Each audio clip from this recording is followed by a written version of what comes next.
In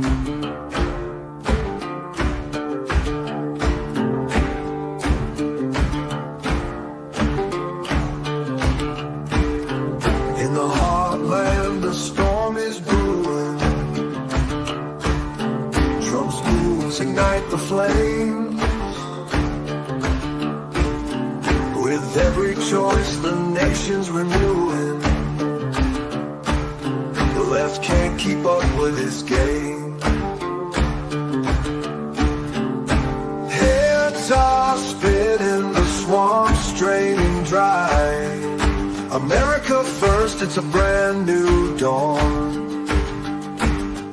With grit and fire, we're reaching the sky. The spirit of this land lives on. Each cabinet pick a blow to their scheme. Patriots rise, their voices are clear. The dream of freedom, no longer a dream. It's a call to arms, no room for fear. Heads are spinning, the swamp's draining dry. America first, it's a brand new dawn.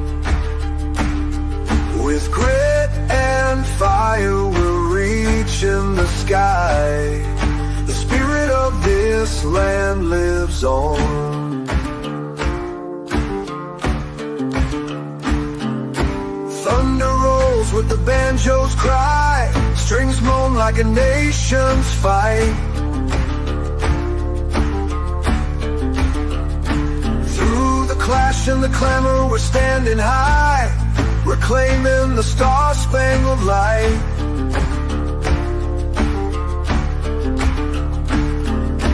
Heads are spinning, the swamp's draining dry. America first, it's a brand new dawn.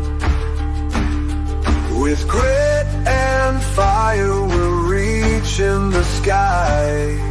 The spirit of this land lives on.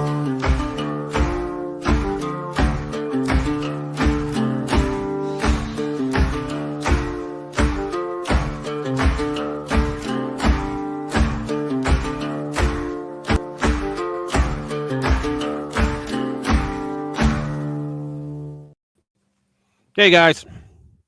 Hey everybody, how you doing, Rich? How you doing? Happy Friday. So Happy you had news Friday. this week, didn't you? You're in a whole new setting there. Well, you know, I gotta keep you guys thinking. Did you get your studio rearranged? Yeah, Where's your drums? Gotta keep you guys, gotta keep you on your toes. Gotta keep you thinking. Yep. All right. So what's up, everybody? Let me see who's here. Yo, Jimmy from Philly. Pam. What's up, girl? What's up, Bass? Chris, what's up? Yo, Chris, I meant to call you this week. I'm sorry I didn't. I thought about calling you, and then something happened. What's up, Bass? 42. What's up, brother? Good to see you. 2 weeks, man. Nice. You ought to check his channel out sometime. Jade. Simon, what's up? Uncle Bobbity. The two early guys tonight. Awesome. Well, Simon's always here early. I love the guy. He's always here early, man. All right, if you haven't already, please hit that like button because it helps us. Anglo, whoa, look at this. They're all coming. Nice. Everybody's nice, guys. Even Jimmy's here early tonight. I know. He's here early, man. Well, you know what it was. I did. Did you see my video today? Yep.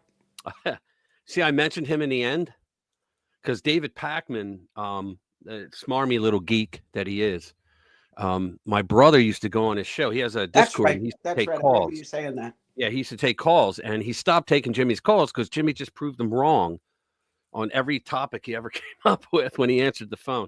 Yeah, I don't know if you saw my comment. Excuse me. So I had to get that little dig in. I don't know if you saw my comment on that video. Yeah, I did. Yeah. That guy, that stupid little cuck is just. Yeah. Well, he completely twisted, and subject to the jurisdiction thereof, and he twisted the SCOTUS ruling. I couldn't believe it. He left out parts, and he wanted you to believe that when it says subject to the jurisdiction of, That is totally different from saying, well, if you're in some jurisdiction, you have to live by the laws. No, That's not what it means. And I proved them. Subject to the laws thereof. Yeah. Well, for that, but subject to the jurisdiction has to do with allegiance. And I read, if you saw it, I read the oath which you took, which makes you renounce all loyalty to your old country. Yeah. And swear allegiance to the new country, and you become subject to the jurisdiction. So I don't see a pregnant woman who just hopped over the border delivering a kid taking the oath. Yeah, it's subject to the jurisdiction thereof is not the same as subject to the laws thereof. Exactly.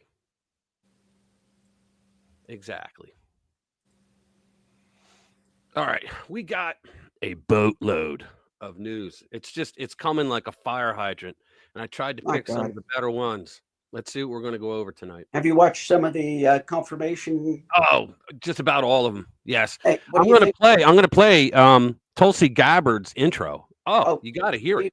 She was not bad. What do you think? You think RFK is going to get confirmed? I still say he's going to have a hard time. I still say he will, and I think Tulsi will as well. But I think they'll both get through. But I think they're going to have a hard time. I think it'll be difficult, but I think they'll get through. Tulsi just destroyed the Democrats, so no one gets a vote from the Democrats, but Tulsi just destroyed them, and you guys are going to hear it tonight.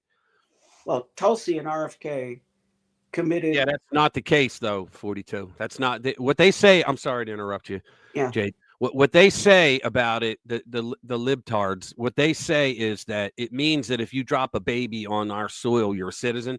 It's not what it means at all. I did a video on it today. Actually, I've done 3 or 4 videos on this subject.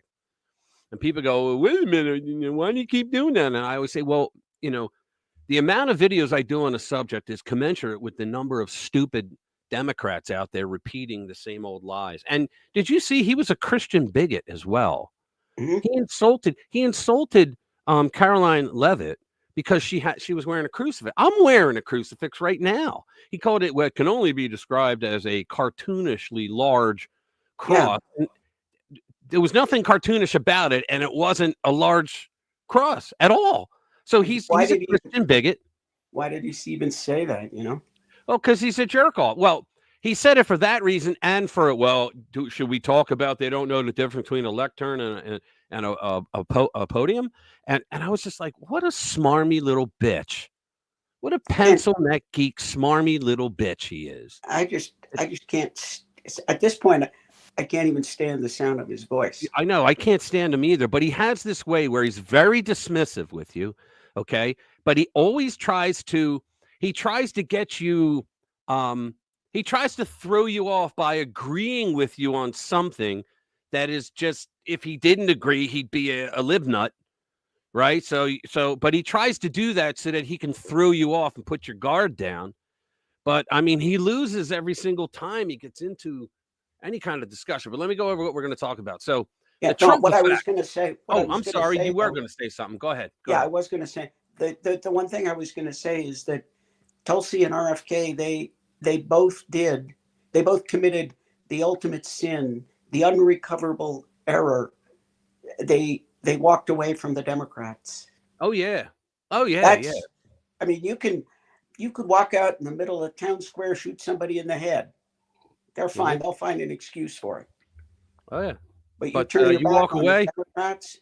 Good point. Yeah, that's exactly right. And RFK, they forced him to walk away because he tried to get into the primary and they rejected him. They said, no, you can't be in this primary. I'm sitting there going, wait a minute. The guy comes from a dynasty family of Democrats. His uncle and his father were assassinated for the party. And they said, no. What's up, Chris? If there's one name that means Democrat in this country, it's Kennedy. Yeah, that's exactly correct. Yeah, and they wouldn't want him because JFK could not get elected today as a Democrat. Yeah. He couldn't win a primary. Yeah. Hey, what's up, Linda? How you doing, girl? But not anymore. Good to see you. So yeah, I know. It's like unbelievable, and they all say the same thing. I didn't leave the party. The party left me. And then who is it? Caroline Caroline Kennedy's going around. Yeah, trashing. Well, they always have someone like that. I mean, Trump And has then, oh yeah, his niece. wasn't she going on about what a horrible person that he was, that he was feeding mice to his pet falcon? Who, RFK? Yeah, Isn't that what falcons eat? that would be my point. So from the perspective, I think he was being very nice to the falcon. Yeah. Well, she went on about what a horrible person he was, feeding, mice and small rabbits to his falcon, and her whole screed kind of sounded like the care and feeding of your pet falcon. Exactly. That's exactly what it was. and it's like, okay, maybe you don't like the idea of falconry, and some people think it's great, and but the fact is, guess what falcons eat? Guess what? They eat mice. Because they are a feathered ICBM that drops onto a mouse at about 200 miles an hour. Oh yeah, the mouse don't even know what's going on. Oh, they smack that mouse. Oh yeah. They end up doing something like 175, 180 miles an hour when they do their thing, when they fold everything in and point their head down. And it's amazing because every time they know they bring their wings out just in time to be able to slam into that mouse or rabbit. Oh yeah. with enough force to stun the thing into oblivion. Oh yeah. And yet the Screech Owl does something different. He just screams at it really loud and scares the shit out of it so it doesn't want to move. That's how he attacks. No, but they come down, when they come down, they have enough force, they basically stun or sometimes kill the animal, yet it's accurate enough that within that couple of centimeters, they don't collide with the ground. Right. We got to get to stories. Yeah, start your story. So let me go over the headlines first. Trump effect: after just 3 days in office, he secured $1.1 trillion in new investments, and he got the auto plant reopened. Nobody could do it. They don't know why. Air traffic controller, the accident we're talking about, was doing the job of 2 people during the D.C. plane crash due to tower being understaffed, according to the FAA. If you saw Cash, I got some videos, man. You're going to love them. Dems worry Cash Patel could weaponize FBI like they did. Tom Cotton, who I'm on the fence with. Cotton admits too much openly visible FBI corruption for Republicans to block Cash Patel nomination. It's from The Last Refuge. Christopher Wray's out. Members of Christopher Wray's FBI leadership posse told to retire, resign, or be fired by Monday, from the Liberty Daily. Here's one. This is a good article. It's, boy, did we dodge a bullet. Thankfully, Defense Secretary Pete Hegseth will restore our military forces to its full potential. What that story is about, Jade, is that our military was so destroyed over the last 4 years that it's amazing that enemies didn't attack us. Like with like a kinetic, or with like, an actual war.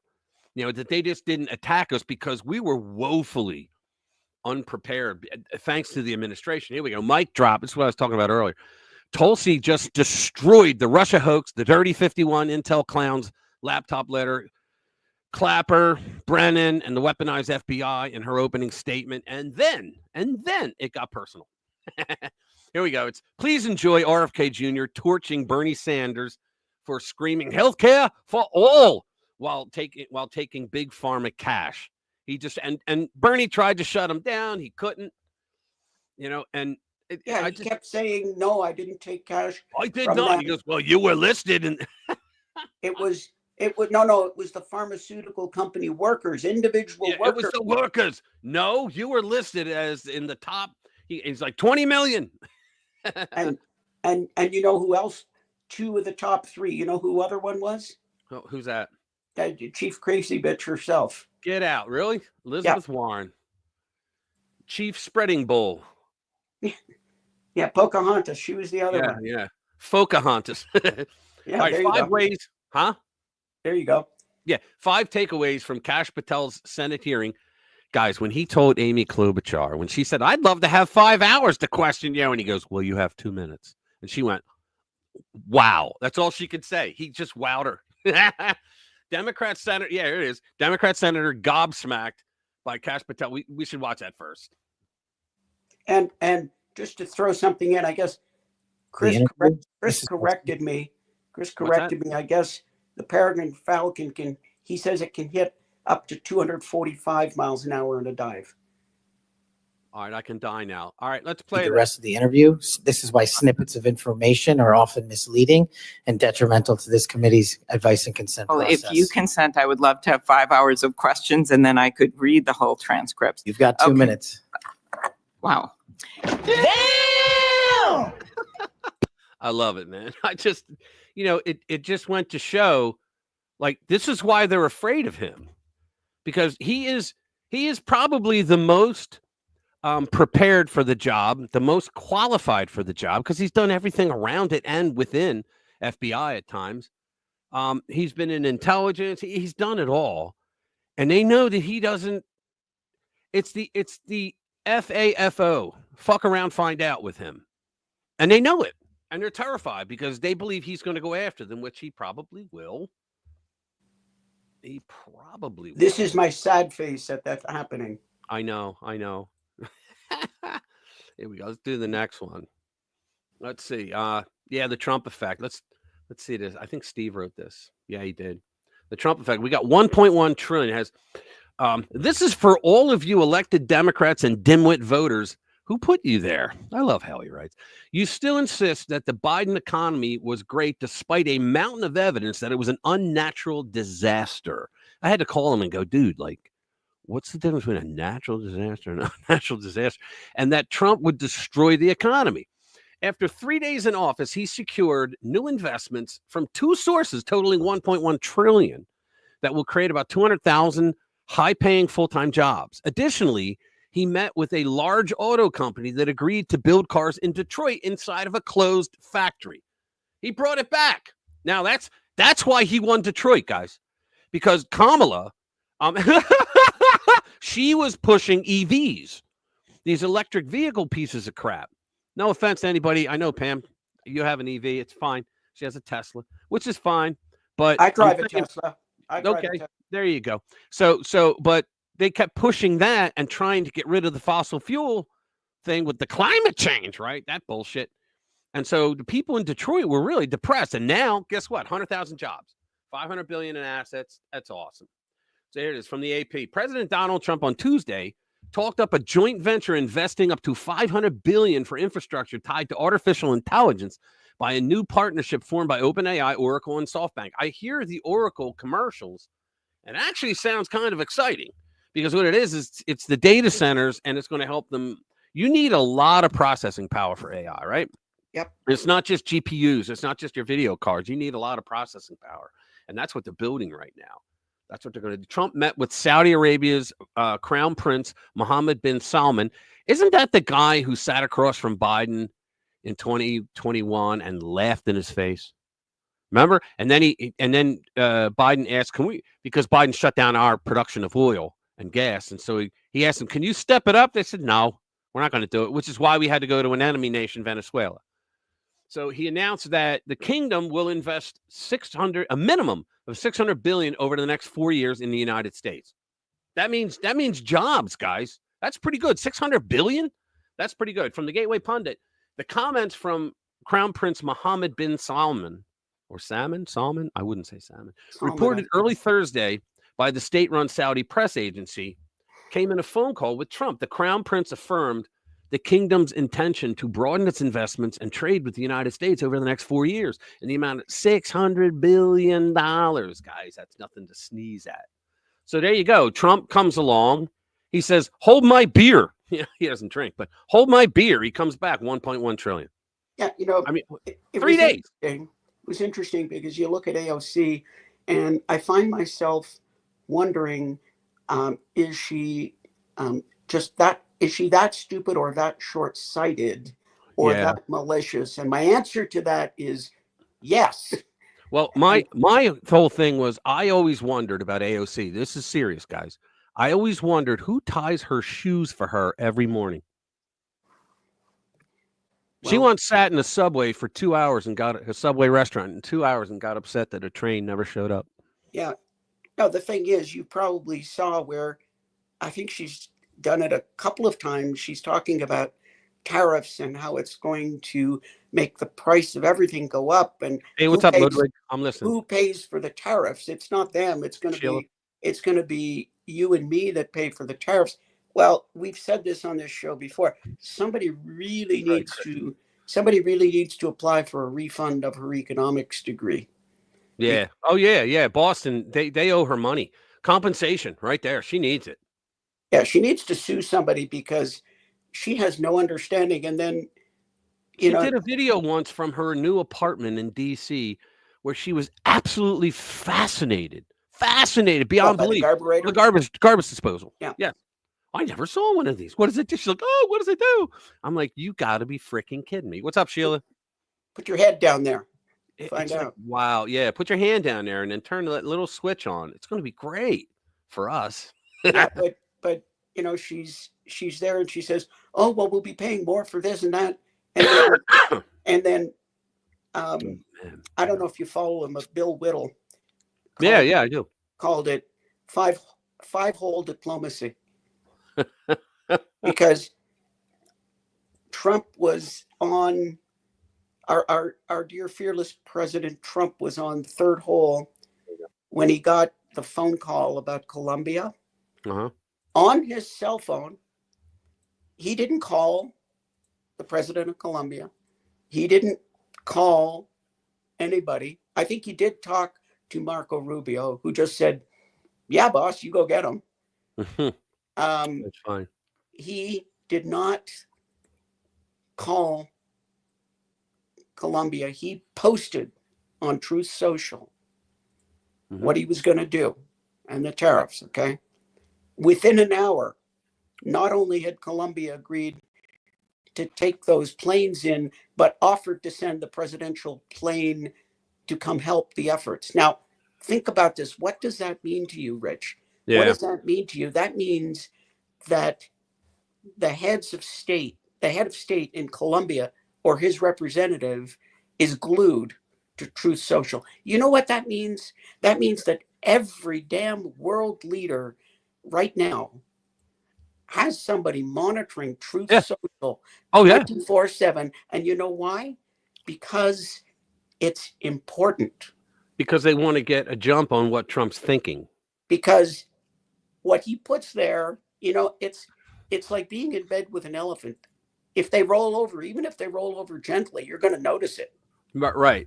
But the thing is, too, that everything he posts there is the beginning.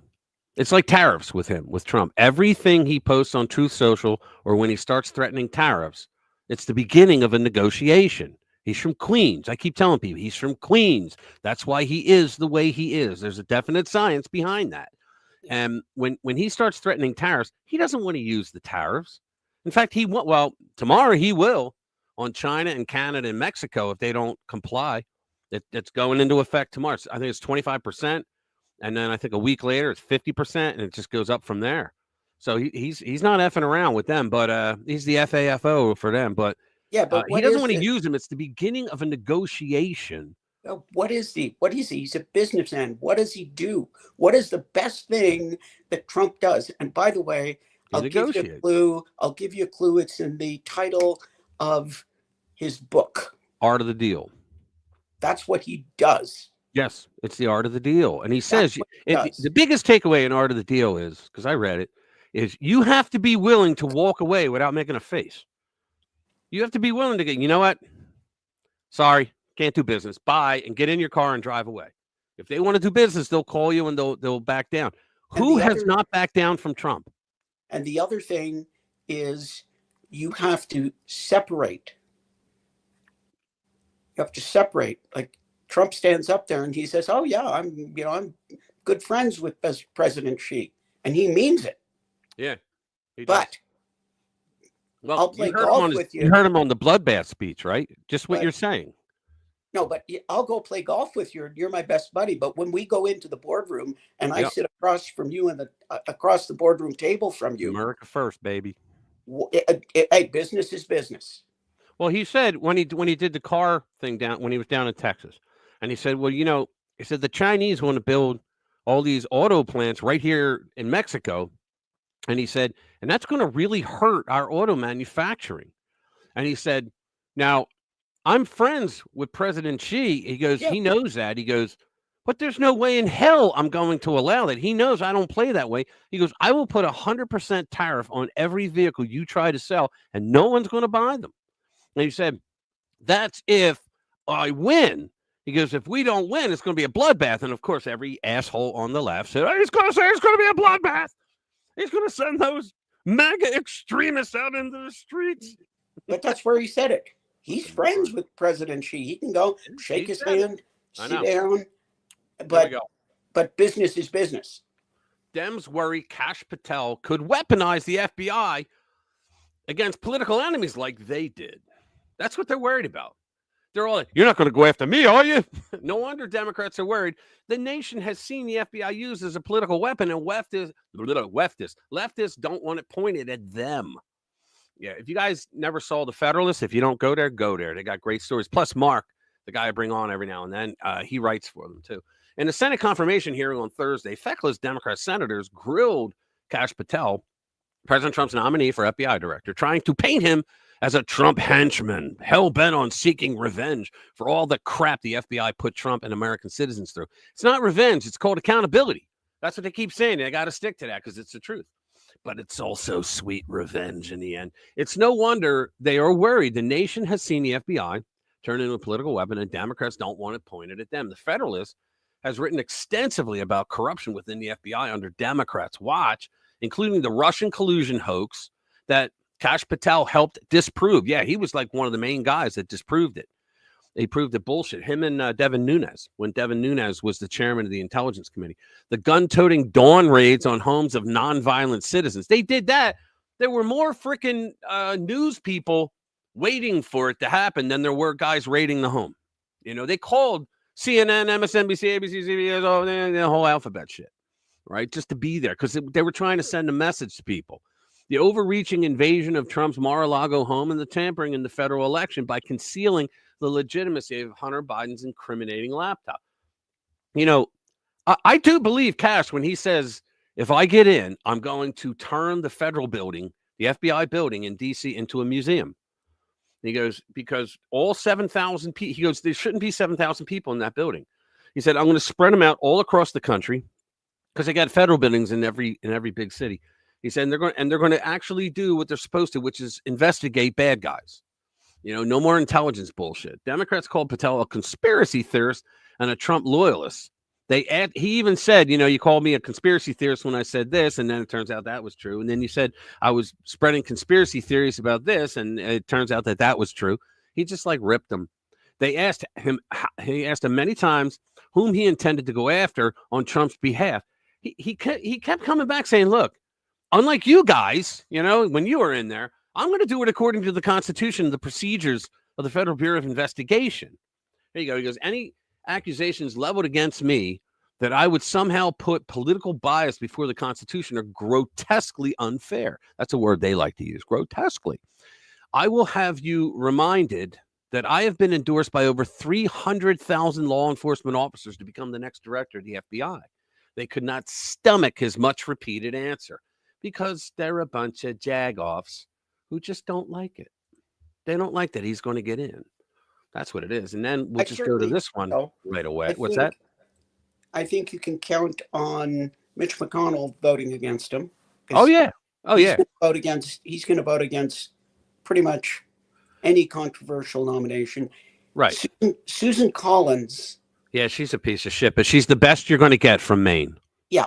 The problem with Susan Collins is at least she's a Republican. Yeah, I mean, she's a crap rhino, but that's the best you're going to get out of Maine. Yeah, unfortunately, she is the best you're going to get out of Maine. Hey, what's up, Jeremiah? And how you doing, brother? The one I really wonder about is, can't we find somebody better than Lisa Murkowski out of Alaska? You can't, because the family owns Alaska. Pretty much. Politically, they own her. She got her seat because of her name recognition. Her father was a politician. Yeah, but she's a Rhino POS. I think she's the head of the Republican wing of the Democratic Party. That's how bad she is.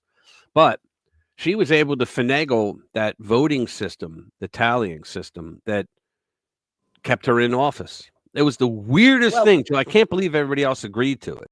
But they dicked it up because what's her name? Peltola took it away from her. Yeah, yeah. But the thing is, and she got it back. Yeah, she got it back, of course.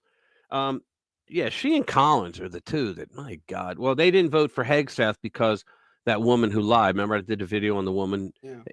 He had sex with the woman at a hotel, and her husband was at the hotel. And then she and Pete ran off, and they got drunk and all. And then, like 2 days later, she claims that he sexually assaulted her because the husband was like, "Where were you till 4:00 in the morning?" "Oh, I must have fallen asleep." And then he must have heard other people saying, "Yeah, Pete Hegseth was here. That woman was with him." So she was trying to protect her own ass, her marriage and all that. So she goes and lies, but the part that made the cops drop it was they were going to do a pretext phone call, which is a pretext phone call is when police will get, like in a situation like that, police would have the alleged victim call the offender and say things like, "Why did you do that to me? I can't believe you did X, Y, and Z." And they listen to, "Hey, what's up, Louie? How you doing, brother?" And they listen to what the guy says, right?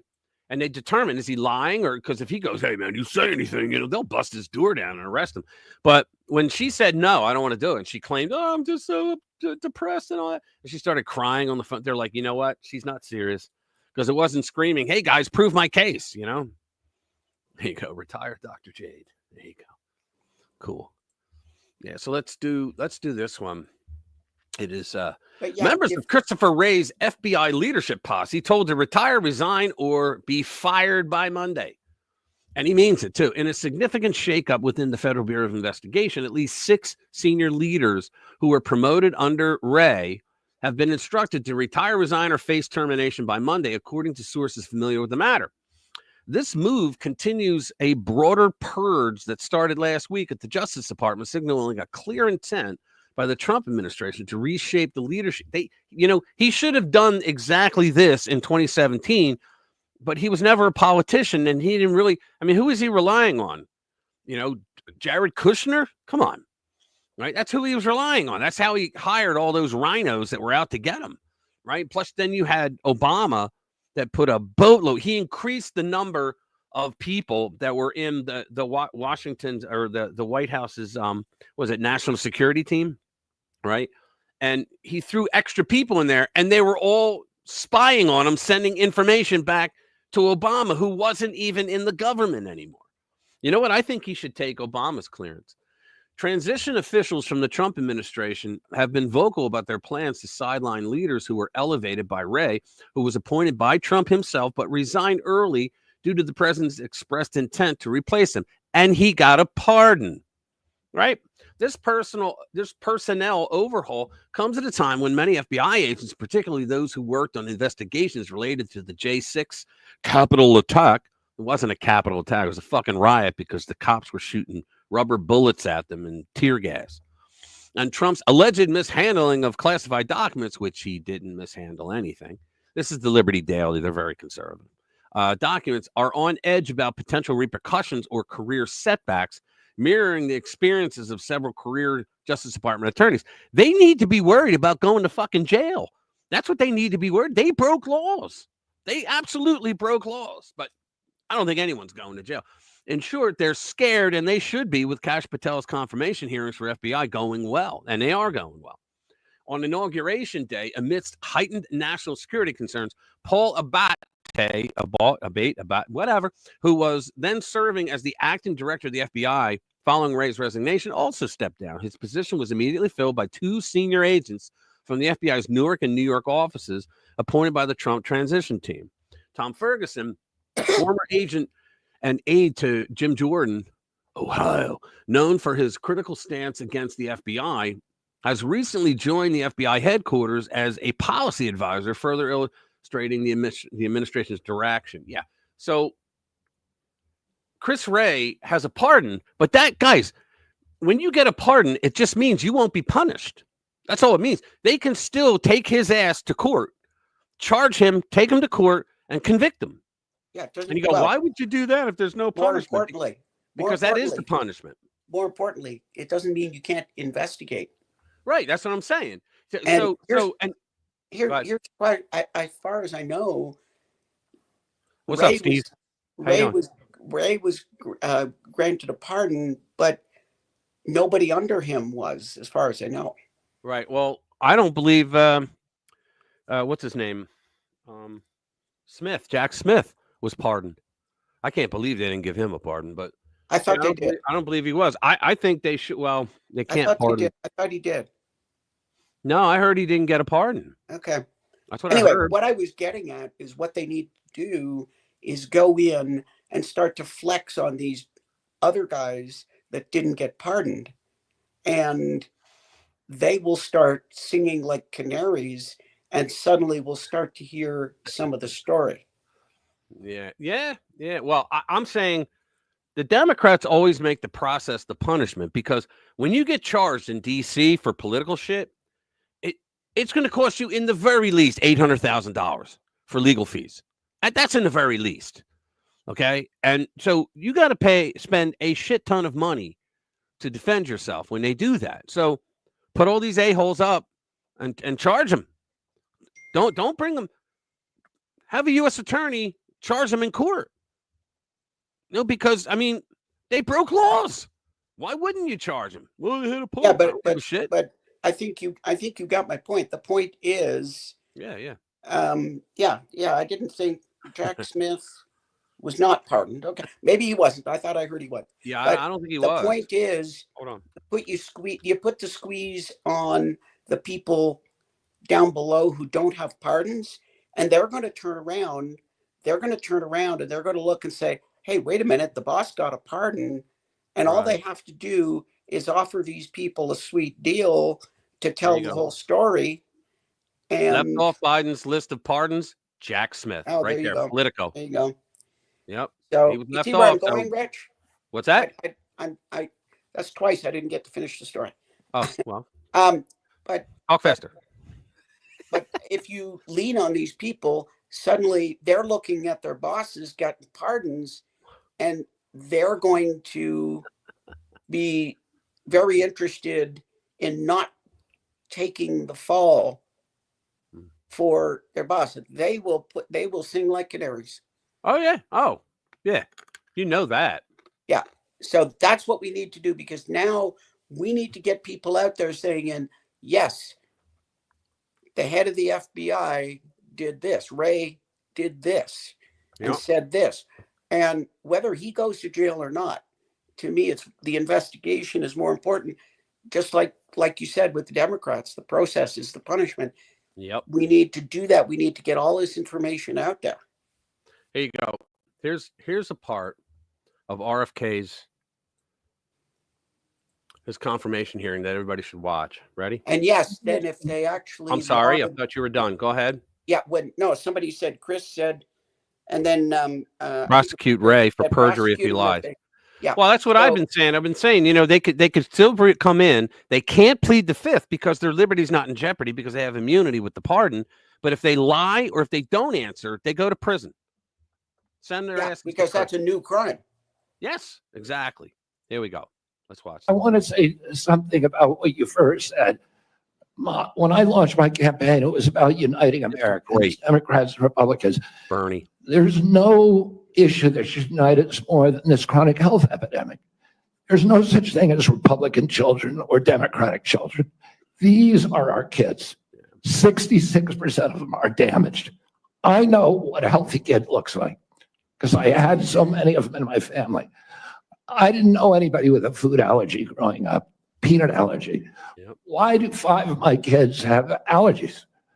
Why are we seeing these explosions in diabetes, rheumatoid arthritis, neurological diseases, depression? What a mess.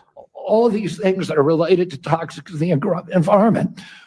Why can't we just agree with each other to put differences about so many issues, intractable issues aside, and say, we're going to end this. I don't think anybody is going to be able to do this like I have because of my peculiar experience, because I've litigated against these agencies. When you litigate against them, you get a PhD in corporate capture and how to unravel it. I've written 6 books about these agencies. I know a lot about them and I know how to fix it. And there's nobody who will fix it the way that I do because I'm not scared of vested interest. I don't care. I'm not here because I want a position or a job. I have a very good life and a happy family. He doesn't have to do it like This Trump. is something I don't need. I want to do this because we're going to fix it. And the other thing is we are attracting now a caliber of people to HHS like never before in history. And they're entrepreneurs, they're disruptors, they're innovators of immense talent that are walking away, many of them from growing concerns. They're not coming there for position. They're coming there because they want to save our country. And they're from across the political spectrum. And all these Democrats are opposed to me for partisan issues. They used to be my friends, agreed with me on all the environmental issues I've been working on for my whole career. Now they're against me because anything that President Trump does, any decision he makes, has to be lampooned, derided, discredited, marginalized, vilified. I think it was that piece that is going to get him through. I honestly do. I think it was that. Because he basically said what Trump says, I have a great life. I don't have to do this. I'm doing it because I want to fix things. And that's all. Trump was like Reagan in that everybody says, well, Reagan was a great conservative. He wasn't really conservative. He was a populist nationalist. He wanted to help the people that DC fucked over. That's all he wanted to do, guys. He wanted to help people, middle-class, working-class families that they wanted to ship their jobs overseas. That's all he wanted to do. There you go. Here's one. This is to follow up with RFK Jr. This is the one with Bernie Sanders. Oh, I love this part. Wait, do you see? Care system is broken. And it's broken for some of the reasons that Mr. Kennedy indicated. We have not paid attention to the fact that we have massive amounts of chronic disease. We have not answered the question why in the richest Does he not look like excellent Smithers? Does he not look like Mr. country Burns? in the history of the world, our life expectancy is lower than it is in countries far poorer than we are. So I think in many ways, President Trump and Mr. Kennedy have asked some of the right questions.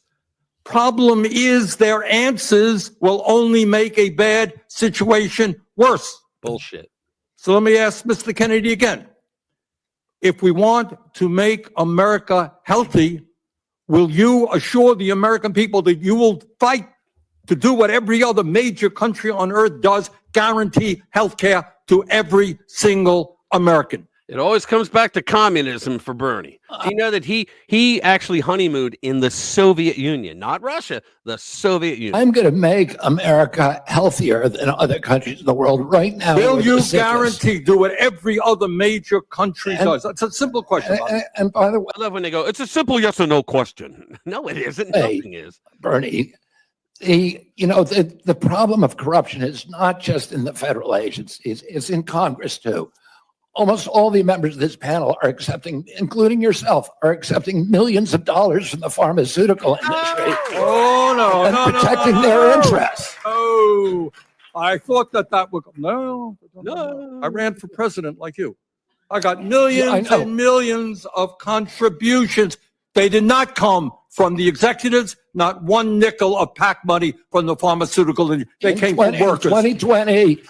In 2020, you were the single largest Because I had receiver of small pharmaceutical money. contributions from workers all over this country. Nobody believed workers, you, were the just single- not a nickel from corporate Bernie, tax. you were the single largest acceptor of workers- pharmaceutical dollars. No, from workers in the industry. 1.5 million. Yeah, out of 200 million. All right, but Look at this. you have not answered, last question. You have not answered my question. Mr. How the Chairman, heck we're do we 3 make minutes Ask you a over. America- question. How do we We're- make he's- America his- healthy if you don't guarantee health Chairman, care we're to all literally people? 3 minutes over here now. Well, so are other How long people. does it keep going? Jim, so what? At some time, you're just battering the witness, Not Bernie. battering the witnesses. I'm Yes, trying you to get are. an And answer. you're getting upset at him. You're going at him just like anybody else would. Bernie's going over. Oh, that's awesome. He just called Bernie on the carpet. You gotta love that. Oh man, because of how these hearings are going, we know Trump is picking the right people because he's Yeah, pissing Bernie them says, off. no, it wasn't pharma. It was all the pharma workers. Yeah, all the farmer workers. That's pharma. Sorry, that's just pharma. How did you appear on the list of corporate donors then? Yeah, absolutely. Oh, here we go. This is great too. Adam Schiff for brains. He gets all riled. Hold on, let's back it up. Increase it. I love this. Watch how Cash handles himself. And Adam Schiff for brain shows that he's still a slimy a-hole even in the Senate.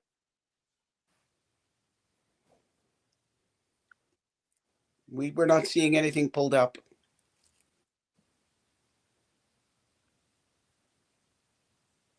Nothing's pulled up.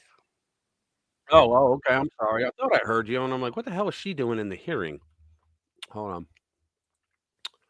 I thought I pulled it up. I'll start it over. Thank you. You see it now? Now it's coming. All right, there you go. Let's start it over. You're being considered for director of the FBI.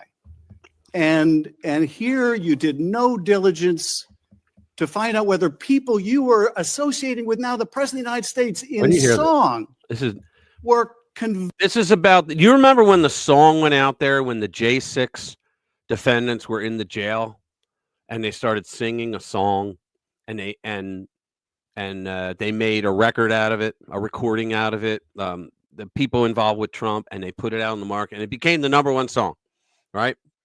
And Cash was involved in some degree to that. But where do you hear the pettiness from this asshole? convicted of attacking police officers. Is that who we want running the FBI? I want you to turn around. There are Capitol Police officers behind you. Do it. They're guarding us. Take a look at them right now. Turn around. I'm looking at you. You're talking to me. No, look at them. I want you to look at them if you can, if you have the courage to look them in the eye, Mr. Patel, and tell them you're proud of what you did. Tell them you're proud that you raised money off of people that assaulted their colleagues, that pepper sprayed them, that beat them with poles. Tell them you're proud of what you did, Mr. Patel. They're right there. They're guarding you today. Tell them how proud you are. That's an abject lie, and you know it. I've never, ever accepted violence against law enforcement. I've worked with these men and women, as you know, you my entire glorified life, it in song, and I did Mr. not make Patel. a single dime out of In it. song. Well, let me. How about you ask them if I have their backs, and let's see about that Let me answer. ask you this, Mr. Patel. Let me ask you this. If an FBI director promoted a song of people who sprayed pepper spray in the face of an FBI agent, When the FBI agent threw tear gas at you and shot rubber bullets because you were peacefully protesting, I'd be like, you know what? I think I'll let that slide. you say they were fit to be director? Mr. Yes Schiff, or no? Would they be fit to be director? I am fit to be the director of the FBI. If you were the FBI director and you promoted a song with someone who beat an FBI agent with a pole, would you say you were fit to be FBI director? Mr. Schiff, I am fit to be FBI director based on my 16 And years yet of you government did all these service. things, Mr. Patel. You can say, oh, I support law enforcement. I decry. Can you imagine that this is like how low he has to go? He must have been on the internet for days. What the fuck? This guy did nothing wrong. He's a goddamn Boy Scout. Oh, wait a minute. He was involved in that song. This is what he's doing. By violence against law enforcement, you could say all that. It's what you did, Mr. Patel, that matters. It's what you did that matters. Well, let me ask you about something Wasn't he involved in a case where he was diddling little boys? else that you did, Mr. Patel. Did you claim that Donald Trump declassified all the documents at Mar-a-Lago? Did you? He did. Did you claim that? In what proceeding? To the public, ever? Did you tell anyone that Donald Trump declassified? I have shown in videos, on live streams, and in my stories, there's a presidential memo that Donald Trump issued, and it was on January 19th, 2021, a day before he left the office, which meant he was still president, where he said, oh, these are all the documents for Operation, it was a hurricane, whatever it was called, Crossfire Hurricane. And he said, these are all declassified. So he did. He declassified And all the documents at Mar-a-Lago. Now, see, this is why he's a prick, this guy. He's a slimy prick. Because there were documents that were there that were not declassified, but we found out later on that when the FBI came in to look at it and Trump came over and said hello to them, right? It was like 3 weeks before the raid. They dumped files in there that Trump didn't have. That is a fact. And then they set up that there's on a packet of documents. When the FBI actually marks it off to say, yes, we went through this now as evidence, there's a yellow sheet that goes in there. There were no yellow sheets on any of the documents until the day they did the raid, and they slid them in there saying that these are classified. They slid them in there when nobody else was around, which is why they were asking the Secret Service and the private security to turn off all the video cameras because they didn't want to get caught. This is fucking FBI agents that are rigging a scene. And this slime ball is trying to make political points off of it. From publicly available information, President Trump issued a declassification order on a variety of No, materials. I'm just asking you, did you tell the public, did you tell anyone, did you make the claim that Donald Trump had declassified those hundreds of classified documents that were Mar-a-Lago? Did you make that claim From publicly? my best of my recollection, I said President Trump issued a declassification order to a large number of documents. Yeah, and were you present when he declassified all the Mar-a-Lago documents? He doesn't have Senator, I'm not saying He doesn't have to be. There's a presidential memo is in the National Archives. I can bring it up right now. declassified all the Mar-a-Lago documents. I said President so now- Trump declassified a large number of documents, and I would hope this committee and the rest of Congress would want to get those documents to the American people. Mr. Patel, before a president or anyone declassified documents, wouldn't you want to know whether making the public would cause sources to be killed? Wouldn't you want to know that before you just declare they're all declassified? Wouldn't that be the That was where he tried to set him up. Did you say it's in wait a minute, there's no sources involved. responsible thing for a president to do? It was the responsible thing for us to do. That's why we declassified the Nunes memo. And did Donald Trump declassify? And no one died. Did you hear what he said? That's why we declassified the Nunes memo and no one died, because this fucking slime ball became that he took Devin Nunes's job over when it went Democrat in the Intelligence Committee. He became the chairman. And the shit that he did was just reprehensible during that first impeachment. Did Donald Trump ever ask any of the agencies who produced those documents whether declassifying them would put people's lives at risk? How would they put people's lives at risk? These were Operation Crossfire Hurricane. What, we're supposed to say, well, you fucking guys under Obama, you spied on my campaign. You made up horseshit crimes. You said that we worked with Putin. You said that the computers at the servers at Trump Tower were communicating with Alpha Bank in Russia. I mean, all this lies and bullshit. Yeah, we're just going to let it go. Fuck you. If you guys were involved in it, then guess what? Did he ever do that to your knowledge, Kash Patel? I don't know that he didn't. Do you? No, that's the problem, isn't it? That's know. the problem, isn't it? No, it's not. So let me just ask, Mr. Chairman, if you would, Mr. Patel has said he has no problem. He would support the release of his grand jury testimony in that case.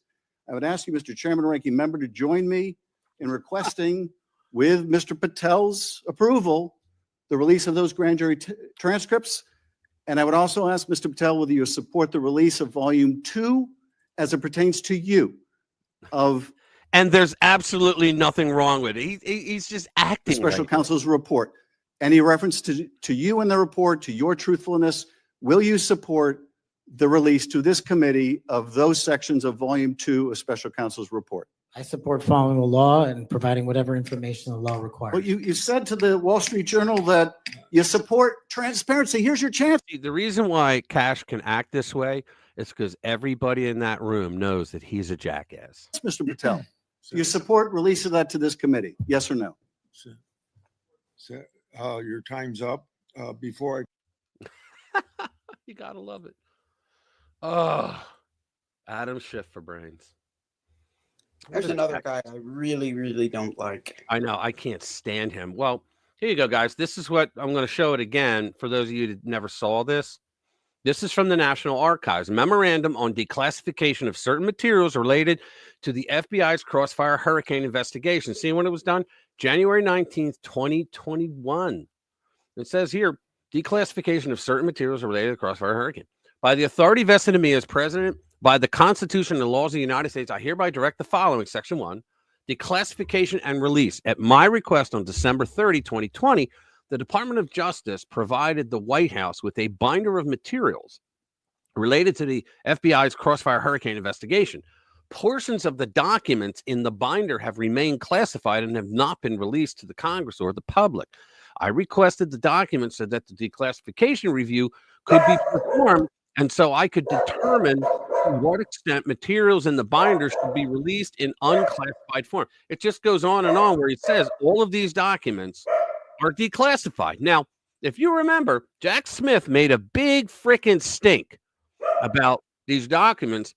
And at the same time, the same DOJ said, well, you know, the president had the right to have the documents because he was president. And Joe Biden didn't have the right to have those 4 separate places where he had classified documents.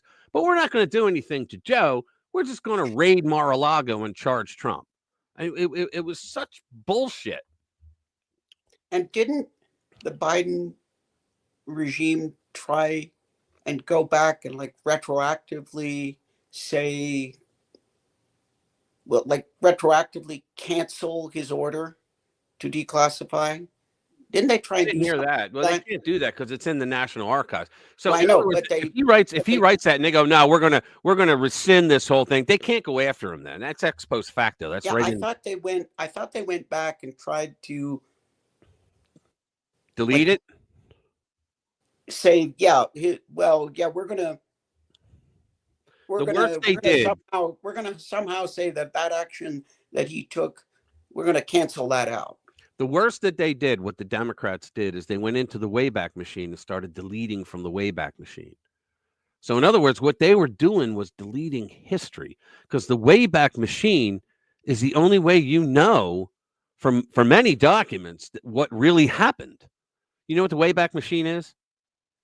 It's a database that has everything that's ever been. We are in the Wayback Machine. You're in the Wayback Machine. Yeah, Everything that's ever been on the internet goes into the Wayback Machine. Wasn't it Mr. Peabody that used the Wayback Machine? There you go. And they, I remember that. You remember that? It was a cartoon, right? Yeah. Mr. Peabody. Yeah. Peabody was the dog, and I The forget dog. the kid's name. Right. But they started deleting shit from the Wayback Machine. Yeah, Wayback has good burgers. You're right, Louis. They do. We have one near us. Yeah, but I mean, no matter what, Democrats are slime balls with the shit they're doing. Let's see. And Adam Schiff is like the slimiest. Oh, he's the Slime. slimiest of slime. And if anybody remembers the name of that cartoon, please put it up in the chat. I can't remember. It was a kid, and the dog was the. It was called Mr. Peabody, is what it was called. Was it called Mr. Peabody? Yeah, it was called Mr. Peabody. It was part of what was it? Rocky and Bullwinkle. That's what it what was. part of. That's where it was. Yeah, And it was all part of Rocky and kind Bullwinkle. it was kind of a pseudo-scientific thing where they'd go back in the Wayback Machine and go Yeah, look yeah. at something in history. The kid was a nerd with the glasses. Yeah. And they'd go Yeah. look at some Wasn't historical Sherman, was event. it? Was his name Go look Sherman? he would go look at some historical event. Yeah, it was Sherman. The kid's Sherman. name was Sherman. Yeah. Sherman, yeah. Yeah, I remember Thanks, that. Chris. Thanks, Chris. Oh, did somebody write it? I'm looking at a different page. There you go. Yeah. Both you guys. Thanks. Adventures of Peabody and Sherman. Yeah. Thanks to both Chris. Let's go to Pete and- Hegseth. Ready? This is about they're talking about special operations going into Mexico and the cartels. Now you got to watch Hegseth. He smiles. Why? Because these guys, he used to work with them for like 10 years. So it's like kind of embarrassing that he's now sec def, right? And he's talking to these guys, but it's a great little. Say goodbye to old costly cable TV once and for all. This Must be a revolutionary timer that invention gives you recuts- access I to already your got rid of these. We're specifically targeting Americans on our border, and we're finally securing our border. We've been securing other people's border for a very long time. The military is shifting toward an understanding of homeland defense on our sovereign territorial border. Yeah. That is something How you we doing? will do and do robustly. So we're already. Wait a minute. You know what? Good Lord, I'm such an idiot. Drug cartels have been declared terrorist organizations. Watch. And if you find that, and we know if there's Al Qaeda, we're going to hit them. I don't care if you're in Somalia, Sudan, or in Syria. If we find that they continue to fire at our border patrol and they continue to put fentanyl into our shooting country, at our border patrol. as the Secretary of Defense, are you permitted now to go after them in Mexico or wherever they are? Brian, I don't want to get ahead of the president, and I won't. But that's ultimately going to be his decision. But let me be clear, all options will be on the table. All options. If we're dealing with what are designated to be foreign terrorist organizations. Remember, in the beginning, Trump designated them terrorists, foreign terrorists. So now that opens up a whole bunch of doors and a whole bunch of wallets. We're specifically targeting Americans on our border, and we're finally securing our border. We've been securing other people's border for a very long time. The military is shifting toward an understanding of homeland defense on our sovereign territorial border. That is something we will do and do robustly. So we're already. Yeah. So And excess on the job. What's that? You know how they can do that with the full cooperation of Mexico? See, right now, Mexico, I mean, that was Rumble, Lou. Sorry. The president of Mexico doesn't control very much. Mexico is controlled by the cartels. Right. So all Trump has to do is go and talk to the president of Mexico and say, listen, how would you like to have your country back? We'll help. Right. Well, she's an asshole. She already put up, she argued against him on several things. And he said, fine, then I'm going to tax the living hell out of 25%. She comes back and goes, I'll put a 50% tax on you. He laughed at her. And the next day she said, okay, I'll comply. That's the point, Rich. That's the point. He doesn't care whether you like him. He just wants to make that deal. I keep telling people he's transactional. You're right.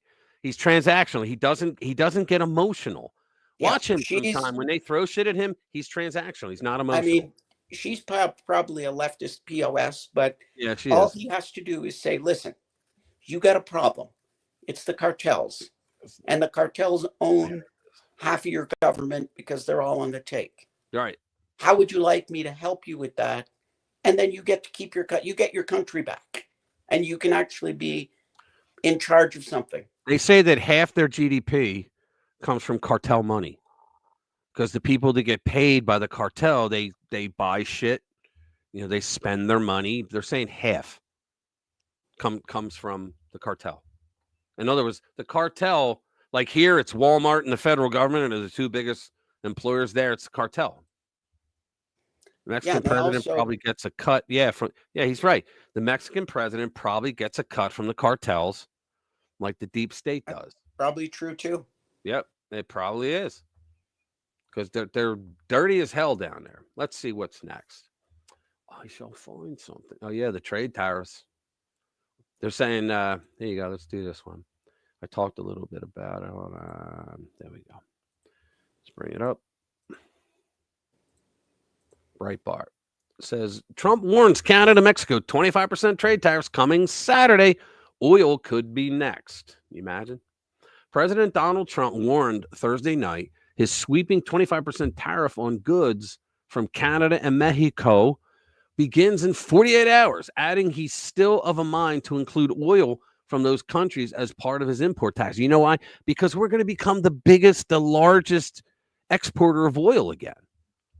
That's why. He doesn't give a shit anymore. He's like, well, we don't need your oil. We may or may not, Trump told reporters at the Oval Office, about adding border taxes to oil from Canada and Mexico.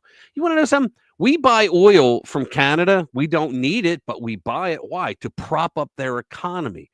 Well, Trump told Trudeau like 2 weeks ago, that shit's going to end. We have it's like 65 billion. It's 45 billion, but in Canadian dollars, I think it's 65 billion. I believe it's the latest numbers. So they don't buy that amount from us, but we buy it from them to prop up their country. Now, God love the Canadian people, but Trudeau, come on. Did he step down yet? Any of our our Yeah, Canadian friends in here? he stepped down. But is he out of power though? He said he was going to, but did he leave? Has he physically? I don't know if he's still in power or not. I know he said he was going to leave. They have to call an election now. Yeah. So here we go. Let's watch this. Let's bring it up here. Share this tab instead. It's $200 billion a year with Canada. That's because we allow them to make cars. We allow them to take lumber. We don't need their cars. We don't need their lumber. We don't need their He's right. Food products, because we make the same products right on the other side of the border. Not really. Crazy. So it's not the same. We've just allowed that. Bad management has allowed it over the last 4 years in particular to become very imbalanced. And I call him Governor Trudeau, but he's Prime Minister Trudeau when he was Prime Minister. I asked, why would we do that? Why? And he was unable to give me an answer. He said, I don't know. And I said, do you think it's fair that we're paying $200 billion to keep Canada going? And what would happen? I asked him, what would happen if we didn't do that? If we didn't subsidize Canada? Collapse. He said, we'd be a failed nation. And I said, then you should be a state, because why are we paying all of that money to Canada when, we could use it ourselves, right? So we take care of their military. We're going to order about 40 Coast Guard big icebreakers, big ones. Yep. And all of a sudden, Canada wants a piece now. of the deal. I say, why are we doing that? I like doing that if they're a state, but I don't like doing that if they're a nation. Also, they've been very nasty to us on trade. Historically, Canada has been very, very bad to us, very unfair to us on trade. So we'll see how it all works out. I would love to see Canada be the 51st state. The Canadian citizens, never gonna if that happened, would get a very big tax cut. I wouldn't mind it, but it's never going to happen. Tremendous. Oh, don't let it happen. No. I know that all the lefties are up there, but if they became a state, they can control the left coast like our people control the left coast, like our liberals control the left coast, right? But I think the rest of them, they would realize, like he just said, they would get a pay raise, right? Well, the power of their spending would increase. Very highly taxed. And you wouldn't have to worry about military. You wouldn't have to worry about many of the things. You'd have better health coverage. You'd have much better health coverage. So I think the people of Canada would like it, if it's explained. But just to start off, they'd have a massive tax cut, and they'd have a lot more business, because then we'd let business go to Canada routinely, and there'd be no tariffs. Yep. If we did that, there'd be no tariffs. With Canada, there you go. Yeah, but if Canada became, they say if Canada became a state, it would become like 10 states, and all of a sudden we got 10 more whack job liberal states. Right. Now, if you ask me,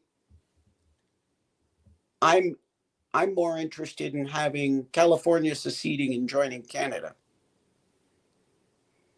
Oh, okay. How about that? We have a lot of states that we have counties and states here that are saying, hey, we want to go over to become that state because of the lefties. Let's see. Well, Oregon was the big one. It was the Greater Idaho movement. Yeah, I know. And here's the thing. Pull up a picture of the 2024 California presidential map. Why? What's in it? Well, you'll see. I mean, everybody knows this already, but pull it up. What? Well, the California is mostly red. I know. Yeah. But in it's fact, the land. The concentration is where the government is, and that's where all the people go for government jobs, and that's why there's more people in LA County than there are in like 23 other states, they said. Something like that. And Trump actually flipped San Bernardino and Riverside counties. Yeah. In the 2024 election. Here it is. I got one anyway. Put that map up. It's amazing. Yeah. It's worth pulling up just to show people. Well, there's that. Look at that. Look at all the red. Look at all that. Look at that. And look at San Bernardino and Riverside. Yeah. How about that? Guess what color they are? Guess what color they Sacramento. Guess what color they were before 2024? Oh, of course. Well, that's because, I mean, eventually, Bobbity, tell us. Eventually, people go, you know what? This is really messed up, and we can't blame the Republicans anymore because there aren't any here. Yeah, but these people will never learn.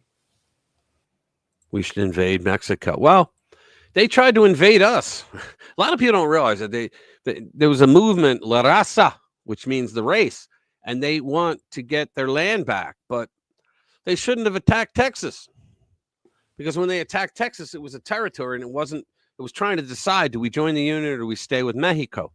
And so they heard that they were leaning towards becoming part of the union, and they attacked them. But then some of their bombs and attacks accidentally went in. They moved into the United States. The United States said, that's it. We're gonna fuck you up. And we destroyed them. Our army just destroyed them. And we could have taken the entire country. We could have, but we didn't. We took California, Texas, New Mexico, all that. But and then from what I heard, the ones that weren't taken, like for a couple of years, they were asking, could you please take us too? Please, please, please. Yeah.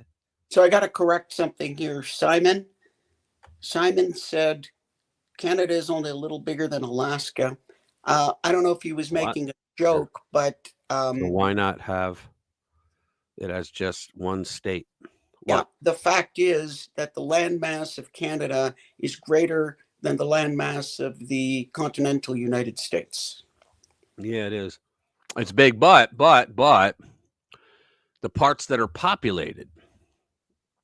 Oh, 80% or a little more than 80% of the population of Canada lives within 50 miles of the United States border. Right. Right. So he's right, actually. That if you think about the land that they're actually utilizing and they live in, it's actually not that big. But it is a big country, though. It's huge. Yeah. The actual, I read a book on the history of Canada. It's huge. And the whole ice thing that determined your whole country. Yeah, the actual landmass of Canada is greater than the continental United States. Yes, it is. But again, that's like in Australia. The people live all near the water. They don't live inside the bush. Yeah, there's a rim. There's about a 1/4 inch of rim around Australia where everybody lives. Yeah. Covered with ice. All right, let's go to the next one. Let me clear all these out because I'm still got them up here. All right. Here, let me bring it up. All right. So, tampon rebellion. We're going to do that one. There you go. Tampon rebellion. Never forget that brave men and women died in wars abroad to protect our freedoms to sneak tampons into men's bathrooms. With tampons and code, Silicon Valley workers quietly protest tech's rightward shift. Excuse me. Wrong pipe. As Mark Zuckerberg and other tech titans have embraced President Trump, let me rewrite that. As Mark Zuckerberg and other tech titans have feared President Trump and muffled internal dissent at their companies, their mostly left-leaning employees have objected with subtle acts of defiance. I love these. Quietly, and they probably all got colored hair and bones through their nose. Quietly but unmistakably, the tampons, liners, and pads reappeared in many of the men's bathrooms at Meta's offices. Days earlier, Zuckerberg, Meta's chief executive, had made a series of changes at the company aligning with President Trump's new administration. As part of the moves, Zuck eliminated diversity initiatives in the workplace. What are they going to do? Something that Mr. Trump had criticized, and removed sanitary products from the men's bathrooms, which I always thought was the dumbest effing thing that the libnuts came up with, which have been provided for transgender and non-binary employees who may have required them. Jesus. To protest, they lost their minds when he said rewrite everything in the federal government that there are only two genders, male and female. Yeah. Protest. But here's the thing, Rich. Putting tampons and pads in a high school boy's bathroom, exactly what is going to happen. I'm not and never was a high school boy. You were. Tell me what is going to happen with those. Oh, first of all, Yes, High exactly. school boys have great imaginations, and they're very High funny. school boys have really good imagination. And they're very funny. They could be very funny with those things. Yes, they could pull pranks. And they don't, and remember, they don't have to stay in the bathroom. They could go all over the school and do all kinds of nice pranks. To protest Zuckerberg's action, some metalworkers soon brought their own tampons, pads, and liners to the men's bathrooms. 5 people with knowledge of the effort said. A group of employees also circulated a petition to save the tampons. Save the tampons, man. The sanitary products were emblematic of the quiet rebellions the Silicon Valley workers have staged as they grapple with the rightward shift of their bosses in a major department. Oh, that's funny. What a bunch of fill in the blank. You got to love that. Oh, man. The goofballs are finally realizing. I remember being in high school, and I remember what the boys did. And I remember, I can imagine being what the high school would look like if the boys had free access to these sanitary products. Did you see this? You got to read this. You got to read it. It's a drum I saw thing. that one. It's a drum thing. Yeah. I love it. I don't think you understand how many tampons would be hanging from how many objects. Oh, you know it. Oh, you know it. Oh, yeah. Yeah, absolutely. You know, if they'd soak them up with water, start throwing them at each other. Oh, it would be mayhem, but beautiful. Rich, check the news. An airplane has reportedly strikes the mall in Philly. Oh boy. Yeah, let's do it.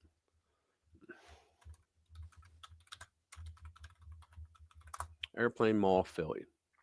Roosevelt Mall. I used to go shopping there 27 minutes ago. Here we go. Breaking news. I wish I had I do have the noise, the sound for that, but I don't feel like getting it out. Okay. Fireball erupts after small plane crashes in dense Philadelphia neighborhood. Multiple casualties reported. There we go. Let's take a look.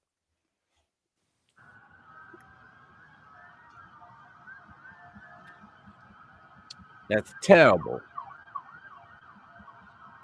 All right, let's read it. they don't have any video. Huh? They don't have any video of the plane crash. Nah, just the crash site. A small plane crashed near Northeast Philadelphia Airport on I'm only like a half hour from there on Friday, causing a massive explosion. Well, 45 minutes that lit up the night sky and set multiple homes ablaze. Wow, they hit homes. Yikes. Close that. The plane reportedly went down in the area of the Roosevelt Mall near Cotman Ave and Roosevelt Boulevard just after 6 p.m. Oh, man. I know that. The aircraft, which was carrying 2 passengers, caused a large fiery explosion that set multiple homes on fire. That sucks. That sucks. What's going on with all this aviation problem shit? Too much stuff. Yeah. Oh, fuck. Let's see. Bobbity. The best use of tampons is making mini nunchucks and having mini wars. That's what I mean. This is what boys would be doing with I'm these. telling you, it's growing up a guy was the greatest thing ever. But that's, I mean, isn't this it was expected of us? Isn't this what high school boys would be doing with these? Yes. Yes. I mean, I was never a high school boy, but I know what high school boys did. I remember. There you go. Here's a good story. Alrighty. It's called Boy, Did We Dodge a Bullet. As I watched Vice President J.D. Vance swear in new Defense Secretary Pete Hegseth, I couldn't help but breathe a long sigh of relief. At last, our military forces will be restored to its full potential to protect this great nation. If we are looking for further proof that a high power is watching over us, that means God.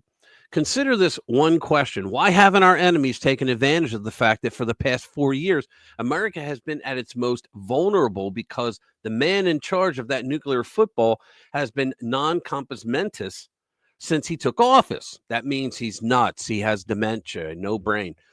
Mr. Potato Head, a boiled potato for a brain. As if that wasn't bad enough, the man in charge of our Defense Department at the time was missing for a number of days without letting anyone know. Remember that when Lloyd Austin went missing? And I had to have a surgery. Really? Did you become a trans now? During the confirmation hearings for Hegseth, Rhino Senators Susan Collins and Murkowski and Mitch McConnell all voted with the Democrats against him, yet they all voted to confirm the AWOL Secretary of Defense, Lloyd Austin. And McConnell actually walked over to the Democrats and started shaking hands after that vote. These GOP traitors have the nerve to think they know who would handle our military most efficiently. Well, Austin was in charge when we quit Afghanistan and left billions, I think it was $84 billion worth of equipment to the Taliban. There is no doubt that the new secretary, and did you know that a Chinese military plane landed at Bagram? I think it was like 2 weeks after that debacle. They landed there, which means what? That they wanted to study all of our aircraft that were there, everything. They gathered up a bunch of stuff. Yeah. There's no doubt. Do you remember not, what was it, a year later, they had a big parade and they had, well, even just a couple of weeks later, they were flying the Black Hawks around. Yeah. Now, you're going to tell me a Taliban guy knows how to fly? No. Learned how to fly a Black Hawk in 2 weeks? He was trained by the Chinese. It was a Chinese guy up plus there. The Chinese were taking pictures of everything. Let me finish. There's no doubt that the new Secretary of Defense has a history of sexual entanglements that his Democrat interrogators were eager to expose during his confirmation hearing. I did a video on one of them. It was bullshit. I would have been more impressed if they concentrated on his plans to restore our military rather than harping on his sex life. As we all know, that veterans returning from combat missions frequently go through chaotic personal relations in civilian life. Yeah, they drink like a fish and they F like a whore. Since watching Hegseth swearing in, I was curious to learn more about this man who had been a Fox News host and author who caught Trump's attention with his book, The War on Warriors. It was a good book. Anyone who lived through the Vietnam era will recall that these veterans, including my brother, went through a period of public disdain thanks to the effective war protesters such as Jane Fonda. Hanoi Jane. Vietnam vets were called baby killers and, yes, were spat upon by hippies. They were. It wasn't until Ronald Reagan spoke respectfully of our warriors who fought and died in Vietnam that the scorn for these veterans gradually abated. The people here had no idea. And you know when they turned on them here, Jade? They turned on them when they were going to start drafting people from college. The hippies were all, in college to avoid the draft. When they said, you know what, we're going to start drafting from college soon. They never did, but they said they were going to. That's when they went absolutely ape shit. Toys in the attic, batshit crazy, about it. And let me finish. Here's the thing. Yeah. When they said we're ending the draft, that happened during Nam. Okay, they said we're ending the draft. We're going to be a voluntary army now. Guess what? All the protesters went away. You could walk down the street again in D.C. All the protesters went away. It was about they didn't want to get drafted. They're saying, oh, you're a baby killer. They're innocent people. No, they should have been yelling, we don't want to be drafted. We're cowards. We don't care about the country. Go ahead. What were you going to say? Yeah, they couldn't get their deferment. No, the biggest problem with Vietnam was television, because up until then, like in World War II and in Korea, what would you do? You'd go to a movie and you'd get newsreels, and they were carefully curated. Yep. All of a sudden, now it's not that war changed. War has always been pretty horrifying. Well, the politicians changed. That's what happened. But all of a sudden, people realized what actually happened because it was on TV. Right. Well, that and there's another thing that happened. Okay, the UN Security Council. When you are a member of the UN, I think I talked about this before, but when you're a member of the UN Security Council, a country, if you declare war on another member nation, you just have to do that. You don't have to do anything else. If you do not declare war, but you're going to have a military campaign against another member, you must alert the Security Council before you do that, and you have to tell them everything you're about to do. Well, the Democratic Party ruled the country during Nam until Nixon got in. They owned all the trifecta. And what they did, and they still own 2/3 of the trifecta afterwards, after Nixon. But what happened was, they never wanted to declare war because, symbolism over substance with those pieces of shit. They just wanted to constantly say, okay, well, we're not going to declare war because we don't want to be known as war hogs, war pigs, right? And so what they did is every 2 years, they still appropriated the money for the military, but every time we wanted to take a certain hill, we had to tell the UN. And guess who was also a member of the United Nations? North Vietnam. So Ho Chi Minh is getting reports every time. Oh, they're going to have 4,000 people. Good. We'll be ready with 6,000 people. This is why we won every battle, but we lost the war. Because 55,000 people died. Americans died. I think that's the last count. 55,000 Americans died because the Democrats were too big of a bunch of pussies, and they didn't want to declare war and take away that burden of having to tell the enemy through the UN, whose Security Council has been run by communists since the 1950s. So that's another reason why that war went really badly, and why a lot of the guys, they didn't call it PTSD back then. I think they called it shell shock or whatever the hell they called it. But a lot of guys came back that way because every time we went to do a mission, the enemy knew exactly when we were coming, and they knew how we were coming. So that was a bunch of horseshit that pissed me off when I heard that. Yeah, and the politics, I mean, it just went on from there because, things would happen. Like, first of all, it was the first example that people were aware of fifth generation warfare, where there were no front lines, there were no enemies wearing uniforms. Right. It was, you didn't know whether the lady handing you a baby might have a grenade in its diaper. Yep. Oh yeah. And little kids would run inside just like in the movie. Very political. You'd go up, you'd take the hill, right? Suddenly you'd get a transmission from the colonel saying, okay, they made some progress in the peace talks. You got to back off the hill. So you'd back down off the hill and you'd watch the enemy dig back in that you just spent a week taking, and a bunch of guys got killed to take you. You back off, you watch them dig back into their entrenchment. And all of a sudden now you get another call saying, oh, the peace talks broke down. Take the hill again. Oh, yeah. Yeah, I know. It was all political. It was when the politicians took over the wars and not the warriors. Here's one. I want to do this one now. Let me bring this up. This is Tulsi. This is very much worth the amount of time we're going to spend listening to her. It's where it's her opening statement, guys, and she fucking destroys the left. That's why they hate her. They call her a traitor, because they hate her for this. There you go. I'm honored and grateful to President Trump for his trust and confidence in nominating me to serve our country as the Director of National Intelligence at a time when trust in the intelligence community, unfortunately, is at an all-time low. Chuck Schumer admitted a few years ago, quote, "You take on the intelligence community, they have 6 ways from Sunday at getting back at you." I remember when he said that. Yep. For too long, faulty, inadequate, or weaponized intelligence have led to costly failures and the undermining of our national security and God-given freedoms enshrined in the Constitution. The most obvious example of one of these failures is our invasion of Iraq, based upon a total fabrication or complete failure of intelligence. This disastrous decision led to the deaths of tens of thousands of American soldiers, millions of people in the Middle East, mass migration, destabilization, and undermining of the security and stability of our European allies, the rise of ISIS, strengthening of Al-Qaeda and other Islamist jihadist groups, Where do you hear this? and strengthening Iran. Here are just a few other examples. The American people elected Donald Trump as their president not once, but twice. And yet the FBI and intelligence agencies were politicized by his opponents to undermine his presidency and falsely portray him as a puppet of Putin. Yep.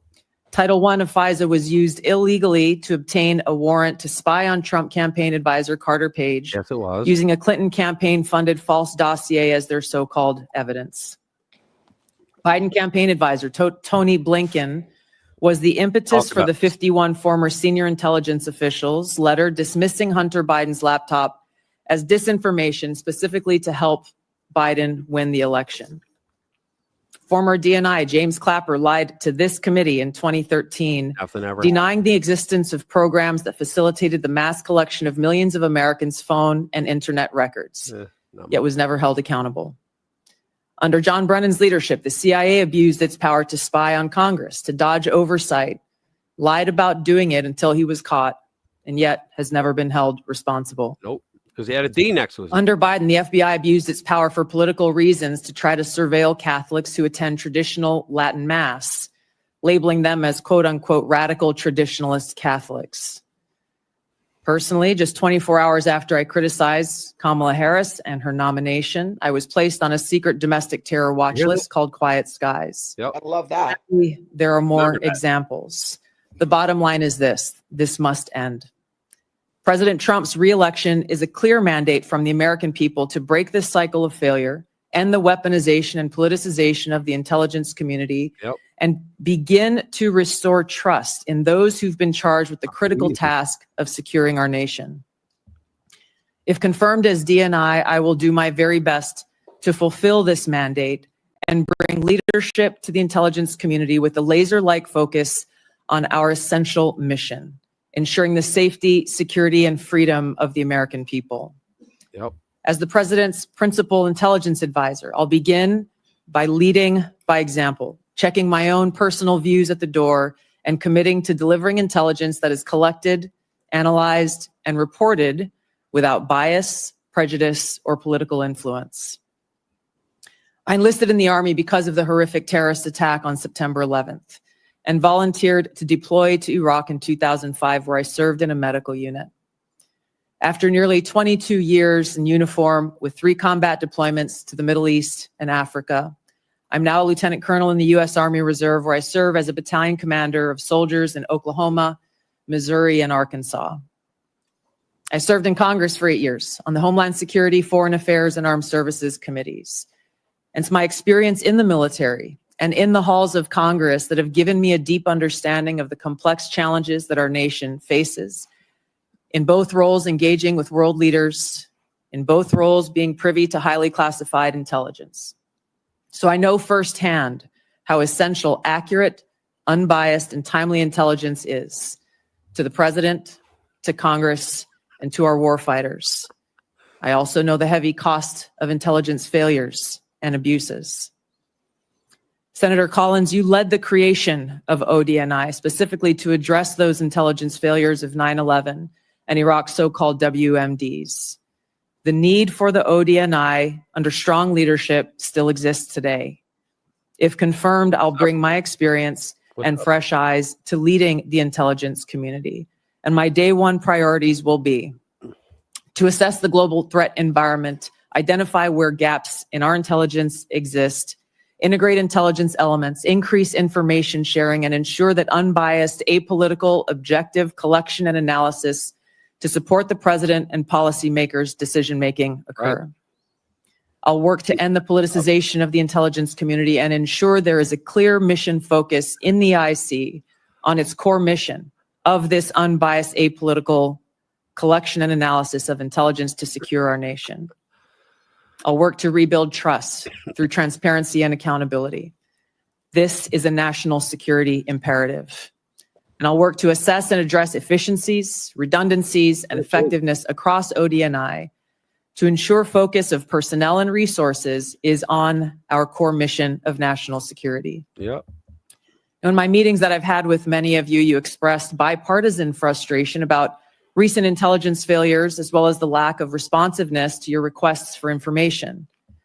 Whether it's the surprise October 7th Hamas terrorist attack, to the sudden takeover of Syria by Islamist extremists, failures to identify the source of COVID, anomalous health incidents, UAPs, drones, and more.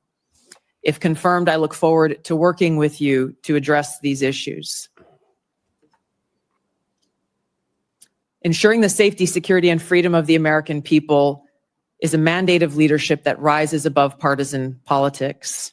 If confirmed, my commitment to the president, to you, and to the American people is this: I will do my very best to find the truth, no matter where it leads, and share that truth with President Trump, his advisors, and you in Congress, providing you with that unbiased, timely, and accurate intelligence as you make the tough decisions that'll impact the safety, security, and freedom of the American people. Now, before I close, I want to warn the American people who are watching at home. You may hear lies and smears in this hearing that'll challenge my loyalty to and my love for our country. She's talking about the Democrats that turned on her because she left the party. They've been lying so much about her, but this is good. Oppose my nomination imply that I am loyal to something or someone other than God, my own conscience, and the Constitution of the United States.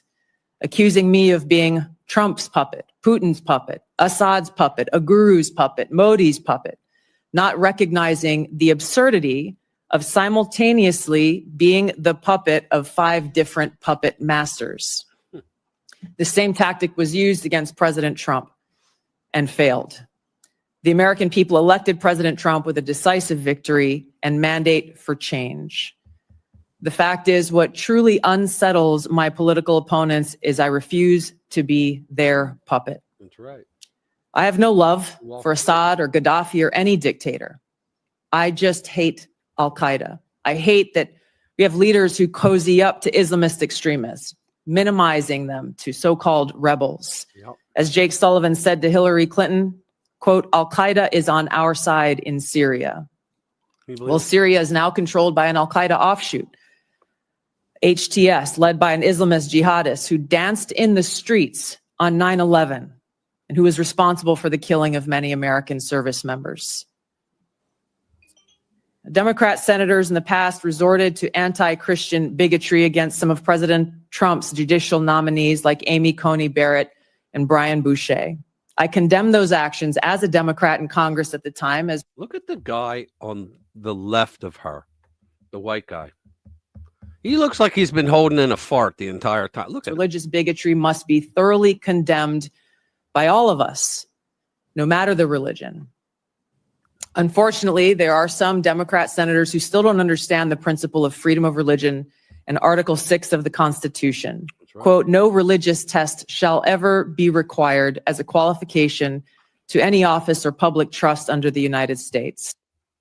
But not for Republicans. That's what they amend to it.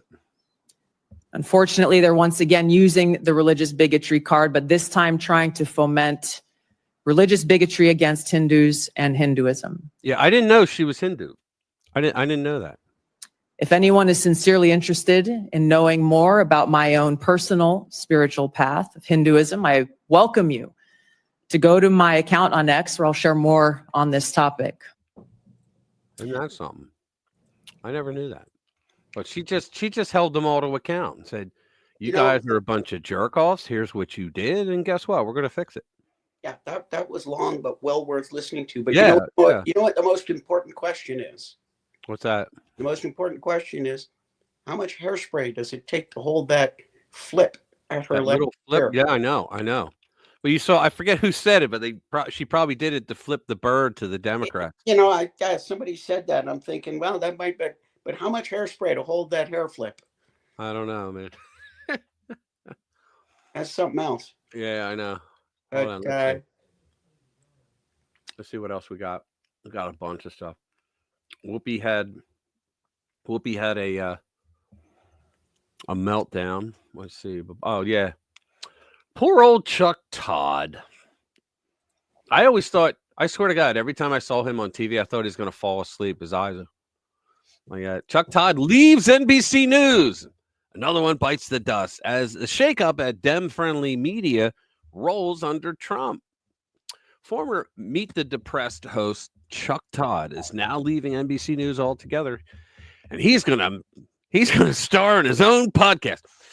Today is my last day at NBC, Todd said on Friday episode of the Chuck Todd podcast. He also added that with all the time on his hands now, he would take a little hiatus before delving into what he called a few new projects in a lengthy memo issued to staff. He's going to go nowhere. He's going to fail miserably, just like Don Lemon. He's going to fail just like him.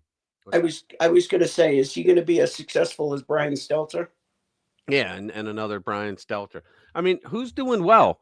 Bill O'Reilly is doing his show right on the internet. He's kicking ass. He's really kicking ass. So is Megyn Kelly. I mean, I didn't like her for what she did to Trump in 2016, but she's made up for it. She's apologized to him. She said they told me to do it, at Fox, and I believe her. But you watch her show now on YouTube, she's really good. I mean, I always knew she was conservative and she was really good at it, but she's really good. There's never, quote, there's never a perfect time to leave a place that's been a professional home for so long. He wrote in a memo, according to USA Today. So I'm grateful for the chance to get a jump start in the next chapter during this important moment. In other words, I have a clue what I'm going to do, but I'm going to spend all that money. It was just like he saw Abilio did the same thing, but he had to take parting shots at Trump. Abilio is Jim Acosta. His real name's Abilio James Acosta. So he always lied about it, about his name. Megan Smelly. That's pretty funny. Let's see, what's he say? It takes authenticity. Lemon and Todd ain't got that. That's right. They don't have it. And you saw where Elon sat down with Don Lemon just to try to prove that, yeah, we'll let leftists do their news thing here. And then he said, you know what? I'm done with that. Because Don Lemon blew it for everybody. He lasted like 2 shows or something. Yeah. Don Lemon was like, that's it. I'm done. Can't do it. But yeah, here's a good one. The good old mayor of talking about shows. Whatever happened before KJP? What's her name? The White House press secretary before Jen Psaki. Yes. She got her own show. Whatever happened to her? Is she doing okay? No, of course not. Their ratings are dropping. But I saw a picture of her standing next to Peter Doocy. She looked like a child's doll. I didn't know she was like 4 foot nothing. Looks like she fell off a broken charm bracelet. Because I mean, I know he's a tall guy, but oh my God, I'm looking like she's up to here. He could literally say, "I'm nuts over her." You know, I mean, he really could get away with saying that. She's so tiny of a thing. She must have stood like on 2 milk crates behind the podium or the lectern. And did you got to ask Pac-Man what they are? But did you see when she was welcoming Karine Jean-Pierre onto the job? Yeah. She's taller than Karine Jean-Pierre. Oh, really? Oh, geez. That means Karine has to be really freaking short. Let's do this. Liberty Daily. Guess what?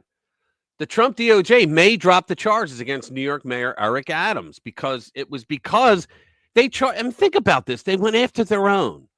They had a Democrat mayor. Let's face it. He runs the state, just like the Chicago mayor runs Illinois, right? But they went after him because he finally said, you know what? Enough is enough. No more illegals. We can't handle it. What is your problem? And he said it publicly. So they went after him. That's what communists do. Biden administration went after him. Senior officials within the Department of Justice have held discussions with federal prosecutors in Manhattan about the possibility of dropping their corruption case against New York Mayor Eric Adams, which emerged after Adams voiced criticism against the Biden administration's open border policies. Yeah, what kind of a prick do you have to be to go after a guy even in your own party? Speaking of that, you heard that Menendez got 11 years. Did you hear that?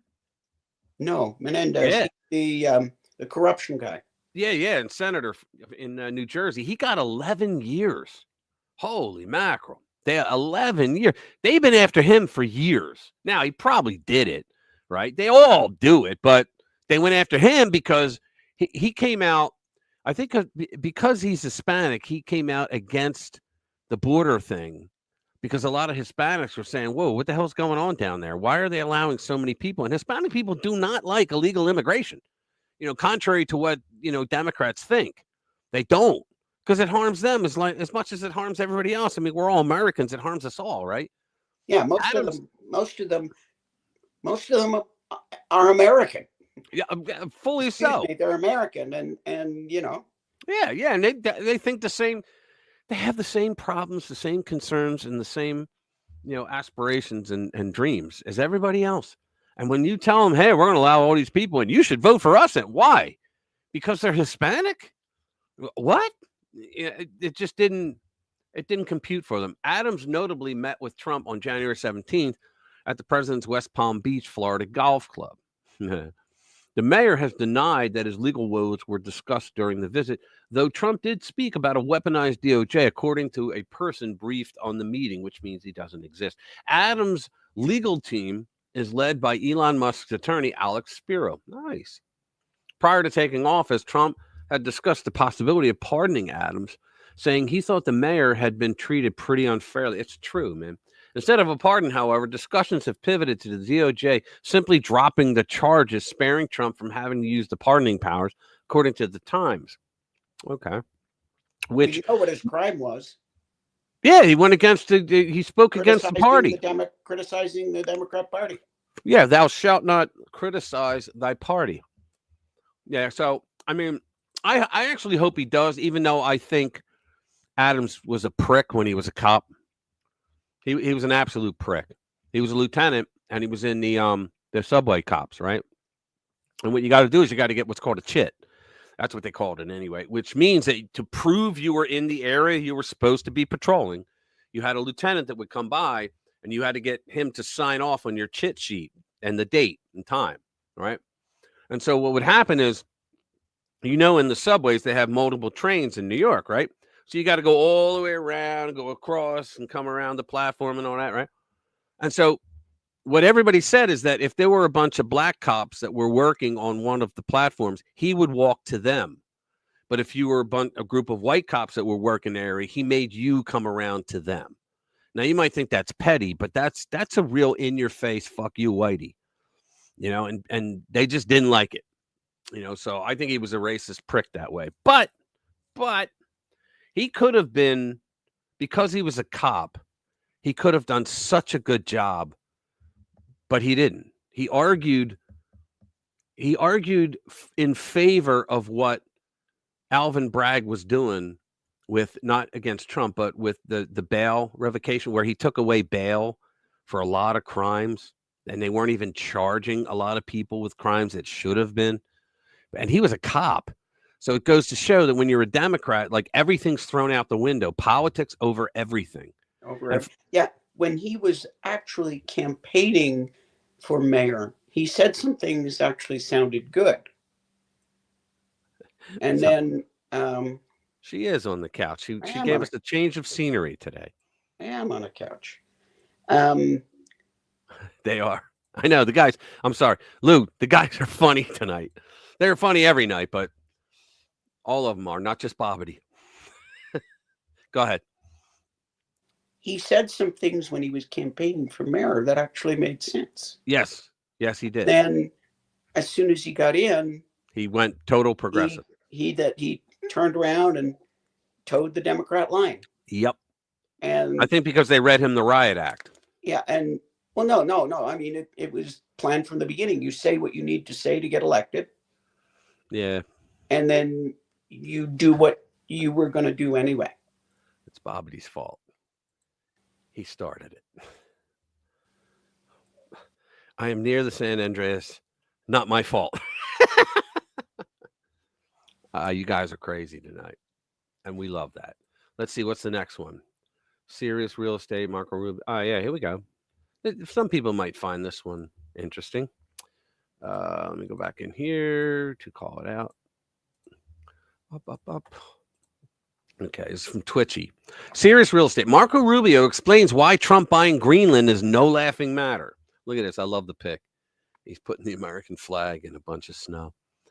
President Donald Trump is a funny guy, but Secretary of State Marco Rubio says he's serious about buying Greenland. Denmark's not happy, but Trump thinks they will come around. Rubio says, well, they said no at first. They said, we'll enjoy. I think they're just so far as saying that they would become a territory, to enjoy America being there, protecting them. Denmark's not happy, but Trump thinks they will come around. Rubio says Trump is approaching this acquisition like a businessman, not a politician.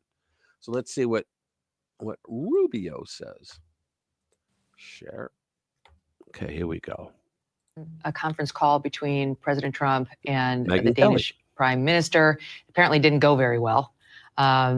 It reportedly involved some sort of a meltdown on the Prime Minister's part. Yeah. They don't want to give it up. Right. So what options does that leave us? Because President Trump did not rule out economic or potentially military use. Well, I think President Trump's, what he has said publicly is he wants to buy it. He wants to pay for it.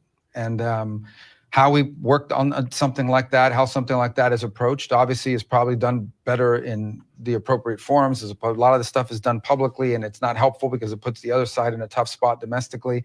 So those conversations are going to happen. But this is not a joke. Like what he is saying is pretty accurate. People don't talk about it for years. We do have, this is not about acquiring land for the purpose of acquiring land. And guys, this is why they ordered, what did he say, 40 icebreakers? But I think it's up to 60 now. It's because in that area, the Russians and the Chinese have all kinds of icebreakers up there, which means that they're doing business up there. And Trump is afraid that they're going to shut down those waterways, which will harm us of getting our products through. And this is in our national interest, and it needs to be solved. It President is. Trump's put out there what he intends to do, which is to purchase it. I wasn't privy to that phone call, but I imagine the phone call went the way a lot of these phone calls go, and that is he just speaks bluntly and frankly with people. And ultimately, I think diplomacy in many cases works better when you're straightforward as opposed to using platitudes and language that translates to nothing. So when President Trump said he might use economic or military coercion, what does that mean? What is military I don't coercion? remember him saying military coercion. He I think did. what he was asked, what would you rule out? Would you rule it out? Right. Right. I don't think he's in the, listen, he also brings to But this. he said, no, I won't rule it out. Because he brings to this is a businessman who's involved in politics, not a politician involved in politics. So he approaches these issues from a transactional business point of view. So he is not going to begin what he views as a negotiation or a conversation by taking anything leverage off the table. Okay. And that's a tactic that's used. He said that in 2016 when they asked him, when will you pull out of Afghanistan? He said, I'm not going to tell you right now. Why would I tell you? Because that's what Democrats always do. And then the bad guys, the bad actors just sit around and wait for you to do what you said you're going to do. And then they move all in the time in business. It's being applied to foreign policy. And I think to great effect in the first term. I mean, you look at the Abraham Accords, and the Democrats mocked the Abraham Accords when they were made. They did. And then by the end of the Biden administration, they became the linchpin of a lot of what we're hoping to build on. That never would have happened had there not been a transactional approach. You look at what his envoy to the Middle East, Steve Witkoff, has achieved. The Biden administration asked Witkoff. They asked for him to be involved in these conversations. He has brought a businessman's approach to a very delicate and intractable foreign policy challenge and delivered a ceasefire that obviously is tenuous and has long-term challenges to it. But there are hostages being released every day. That didn't happen for over a year and a half until he became involved. And that's the president's envoy and very close friend who's brought the same kind of business approach to some of these challenges. So let's look forward 4 years. Does the U.S. own Greenland? We'll see. I mean, obviously that's the president's priority. He has made that point. I think that what I can tell you about 4 years without getting into specifics, because I don't, we're not in a position yet to discuss exactly how we'll proceed tactically. What I think you can rest assured of is that 4 years from now, our interest in the Arctic will be more secure. Our interest in the Panama Canal will be more secure. Our partnerships in the Western Hemisphere will be stronger. We need to understand a lot of these countries in Central America, they're not destination sites. They are countries that migrants come through. And that these human trafficking rings run people through. It creates tremendous instability for these countries at a tremendous cost as well. They would welcome help in stopping that migration corridor from continuing, because it's destabilizing their countries. So I think we're going to have a Western Hemisphere that's more secure, and our national interest in all parts of the world, that's the goal, are going to be more secure from the Arctic to Central America to even Africa, and certainly the Indo-Pacific. There was. Yep. Yeah, Trump is very serious about this. Yeah, I mean, he's approaching it like a businessman. This is my surprised look. Come on. Of course that's what we're doing. It's not a matter of can we do it. It's how do we do it? Yeah, I know. Let me find another one. Yeah, I'll get that one later. In a news surprise. Yeah, the icebreakers. Hold on. Trump nukes chest feeder. Yeah, here you go.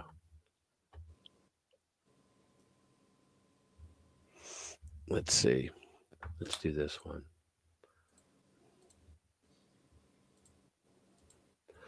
Trump nukes chest feeder Pete Buttigieg for destroying FAA. He had a good line of bullshit, he said. Let me see what I got here. Hold on.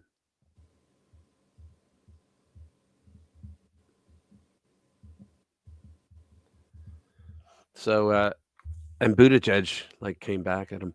The horrific and deadly plane crash in D.C. involving the American Airlines commercial flight from Kansas to a U.S. military helicopter has dominated today's news cycle. But it's done more than just grab headlines. It's poured gasoline on a DEI fire as Americans watch the once friendly sky. There's people that are asking, is it safe to fly now since we've been under DEI pilots for about 2 years so far?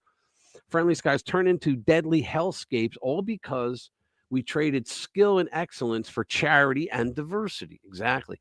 This DEI disaster has been brewing for years, and now we're all paying the deadly price. One person who saw the writing on the wall very early was Tucker Carlson.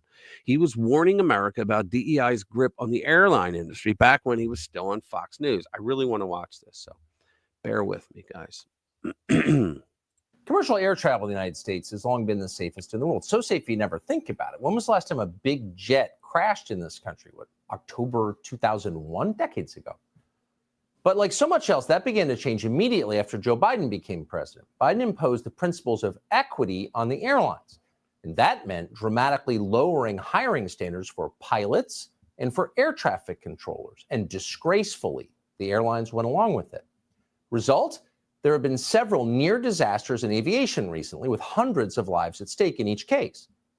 Last Wednesday, for example, a United flight was coming in for a landing at Bush Intercontinental Airport in Houston. The aircraft was low enough that passengers could clearly see the runway. Right before landing, a plane on the ground taxied out into the path of the United flight. The pilot aborted the landing so dramatically that people on board were terrified. It was another near miss at an American airport. And no one else was talking about this. What's happening here? We wanted to know what is going on in commercial aviation. Clearly something is. So we reached out to someone who's flown for the airlines for many years. The following account was written in December by a veteran United Airlines pilot. Under its woke CEO, Scott Kirby, United Airlines has allowed politics and racialist ideology to trump safety concerns. Unreal. According to this pilot who works for Scott Kirby right now, those decisions have put the lives of passengers in grave danger. Quote, name redacted just told me about a B777 off Maui that almost crashed 2 nights ago. Both pilots became disoriented and pulled out of a dive 300 feet above the water, pulling 2.5 Gs. I'm just home from Denver Training Center. There's some real horror stories out there about United, but management is hell-bent on just ignoring what is going on. The investigation is still ongoing, but the captain of the Maui flight was brand new. There was a new hire first officer, and my understanding is that we almost lost an airplane for no good reason. Both have been sent back to go through the 4-week course. The new hire here on my fleet is a nightmare. It took him 50 hours to get through initial operating experience. Wow. Worse yet, talking to his instructor, out of his 25 landings in the simulator, 15 ended up in the dirt. Not one of them was on the center line of the runway. Wow. They said his radio work was like that of a private pilot. He has no situational awareness. I'm jump seating to SFO right now. A United B777 first officer is next to me. She said the training is totally inadequate for new hires. Her husband helps train them at United's in-house pilot academy, Aviate. He's constantly asking these kids who come in, has anyone told you what this is? Many have no idea what they're getting into. Jeez. They're hiring people straight out of high school now. Zero aviation knowledge or desire. It's just about the money and adhering to ESG. Yeah, Jade, you'll be able to talk about this afterwards. And it's not just United. It's everywhere. Southwest Airlines' in-house pilot training program, called Destination 225, has dramatically lowered its standards. Many of its graduates wind up working for a charter company called Swift Air, which is under contract from the Biden administration to fly illegal aliens around the country without the American population knowing about it. Can you imagine this shit? But other graduates wind up flying for Southwest Airlines. Last year, a newly hired first officer on a Southwest flight, formerly a flight attendant, hit the runway so hard on landing that a crew member was gravely injured. So this is what it looks like in real terms when you decide that identity is more important than aptitude in something critical like aviation. At some point, many people are going to die because of this. Wow. What do you think, Jade? You're the resident expert on flights. Well, my first thought is, wow. You know, I was never an airline pilot. a pilot and what's called a flight surgeon. I know all about the medical qualifications to become a pilot or an air traffic controller. But you are a pilot, though. I am a pilot. I saw your plane. I fly a twin She owns engine. a plane, guys. What's that?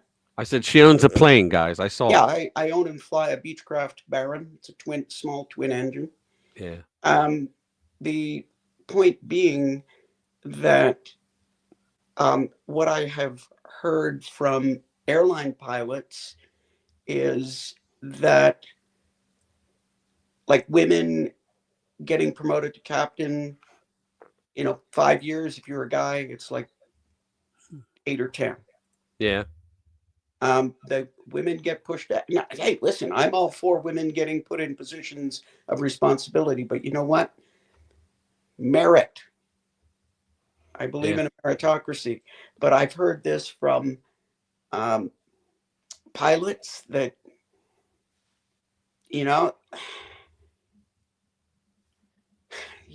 especially I think about women, and I'm sure that they're pushing the rest of the DEI as well. But if they're pushing anything but competency, it's not right. And I'm sure you heard what President Trump had to say, because he came out and was talking about the hiring practices of the ATC for air traffic controllers.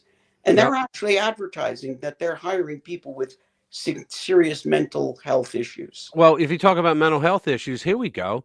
This was the transportation secretary. Can you believe this shit? Think about that. Do we have an answer for that? I mean, Rich, come on. I've told you this before, Rich. I don't care who you sleep with. I don't care how you dress. I don't care about all that. You run your life. But when it starts to bleed into causing us to be harmed, that's a problem. Yeah. That's a problem. And then you get into, okay, these two guys, they wanted to adopt a baby, and somehow now they're going to put this thing on that allows them to breastfeed. That, that what this reminds me of is a true vegetarian. If you offer a vegetarian, they make these vegetarian burgers that they say look and taste just like meat. Yeah. Anyone that I've known that is an actual vegetarian, they look at that and they get grossed out. It's like, no, I'm a vegetarian because I don't want to eat meat. Right. I don't want something. It's not that I'm loaded with chemicals for meat. Anyway. I'm a vegetarian because I really don't care so much for that. Right. But look at it. Look at the ingredients of an Impossible Burger. They call them Impossible Burgers. Look at the ingredients. There's tons of chemicals. It's all chemical. Yeah, but it's crazy. They make it now. They make some now that can look like rare. But the thing is, a vegetarian doesn't necessarily want that. Yeah, I know. Oh, I know. Cancer burgers, right? Special K. Cancer burgers. Crazy.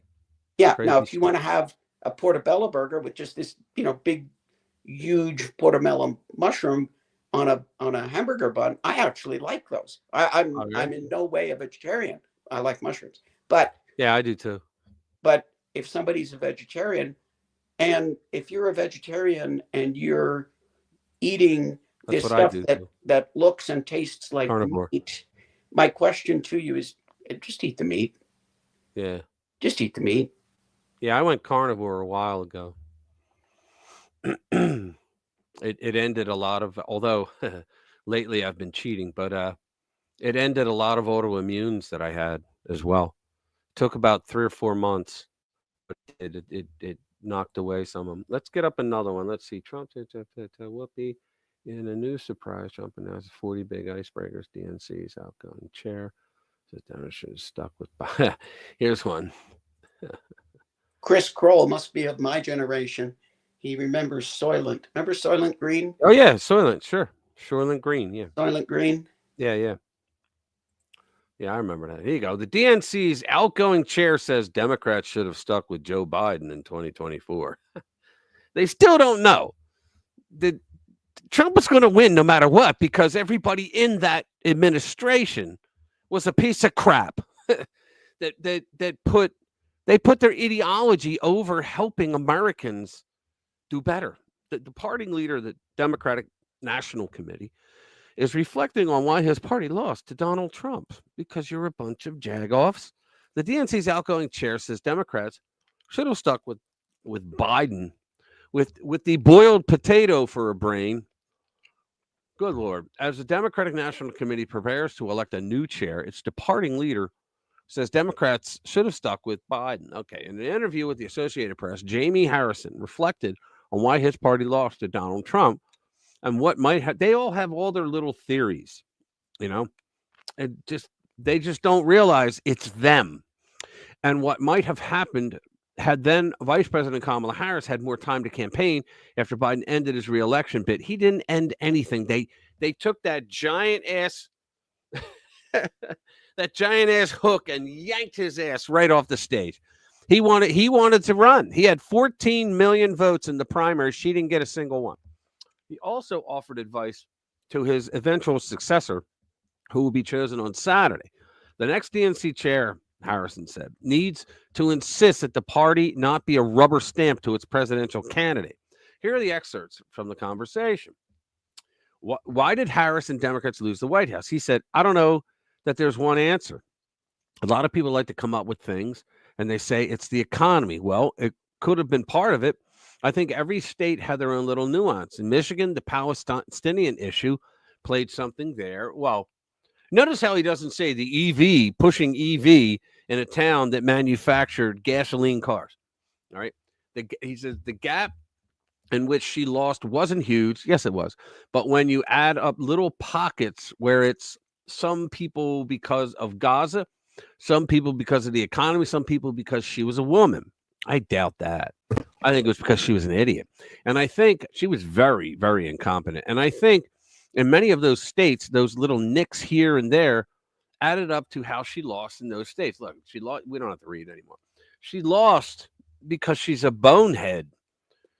She didn't know how to campaign. Number two, I mean, oh my God, there were so many problems with the campaign. It was racism and misogyny. Yeah. Don't you know that? Yeah, it's just unbelievable.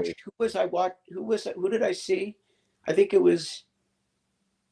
No, it wasn't Joyless Reed. It was the Five Harpies in a Table. I think it was Sunny Hostin. I think it was Sunny Hostin. I love that. What's that? Five Harpies in a Table. I love that. Well, that's what it is. Yeah, I know. Speak truth to power, man. But here's a question for you. Here's a question. Given each one would have had a chance to run a good campaign, salty cracker, who do you think would have done better, Joe or Kamala against Trump? I think either one would have lost. I think Joe would have lost, but he would have done better. Because a lot of people, they would have given them the right amount of medication every time he had to come out. And yeah, he might have kept Pennsylvania. But then again, it goes back to the whole reason why they yanked him off stage, because of that debate. They were all gearing up, saying, "You know what? We're gonna watch this debate, and if he does all right, we'll keep him in. If it's a disaster, we're getting him the hell out of there." Because the donors, well, you know what? The donors, they started pulling money from him. But guess what? The same donors stopped donating to Kamala. It's like they said. Yeah, they couldn't hide it anymore. Yeah, You're it's like absolutely they right. said. Okay. It's like what they were saying right after the debate. The question was, do you know how long it takes to cook a baked potato? Yeah. The answer is 90 minutes on CNN. Yeah. All right, let's do another one. Let's see. FBI is being sued. Yeah. FBI is never in. Yeah, here we go. Here's another one. Dealing with the FBI's never-ending stall tactics. This is on Threads. Thread reader. After years of litigation and stonewalling by the FBI, a federal judge ordered the feds to produce Seth Rich records by February 7th. For those of you that don't know who Seth Rich is, okay, Remember when the whole thing went down with Hillary's emails, where they were all delivered to WikiLeaks and WikiLeaks released them? Well, that's when that scumbag, that was her, Schultz. Well, damn, what's that? Debbie Wasserman Schultz. She was the chairwoman of the DNC at the time and a congresswoman from Florida. Okay. Slime bucket. Oh, and she is the female version of Adam Schiff for brains. Okay. So just lies every time she opens her mouth. Anyway, she's the one that claimed our servers got hacked by the Russians to help Trump. Ah! But even the forensic people that CrowdStrike that they hired said no, it was a thumb drive because of the speed with which the downloads went. They looked at the logs, right, on their forensics. Well, it turns out Seth Rich was the one who did it because he copied it and he flew to England and met at some place called America Forest. No idea, but he met someone that worked for Julian Assange and handed him the thumb drive, and then came back, and then he was murdered in the streets of DC to shut him up because they realized it was him. But Total it was coincidence, him. of course, I'm sure.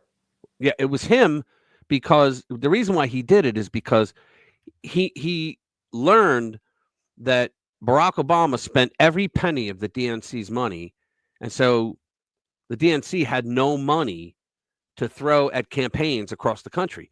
So Hillary comes along and says, look, it looks like Bernie's going to win, but if you guarantee it to me, the nomination, I'll fund every single thing with all that dirty money that I got from my money laundering service known as the Clinton Foundation. And she said, you got a deal. So this whole thing is about, because they said that when Seth Rich was murdered, the Metro Police, I think they were ordered to do it, but they were told to say that it was a robbery gone wrong, even though he still had his wallet, still had his credit cards, the money in the wallet, had all his jewelry, and he was shot in the back of the head. How would someone get shot in the back of the head on a robbery that went wrong? Worst case of suicide I ever did see. Yeah, I know. So after years of litigating, they're saying the FBI told me it once more time. Okay, on August 16th, 2024, Judge Amos Mazan ordered the FBI to process and produce records on Seth's electronic devices not later than February 7, 2025. Guess what? They're not going to get them. A few weeks later, in order to expedite things before the election, we proposed that the FBI just produce metadata and file names. Are you kidding me? That should have been enough to determine whether Seth was the source of the DNC emails published. See, I'm always ahead of this shit. Little pat on my own back.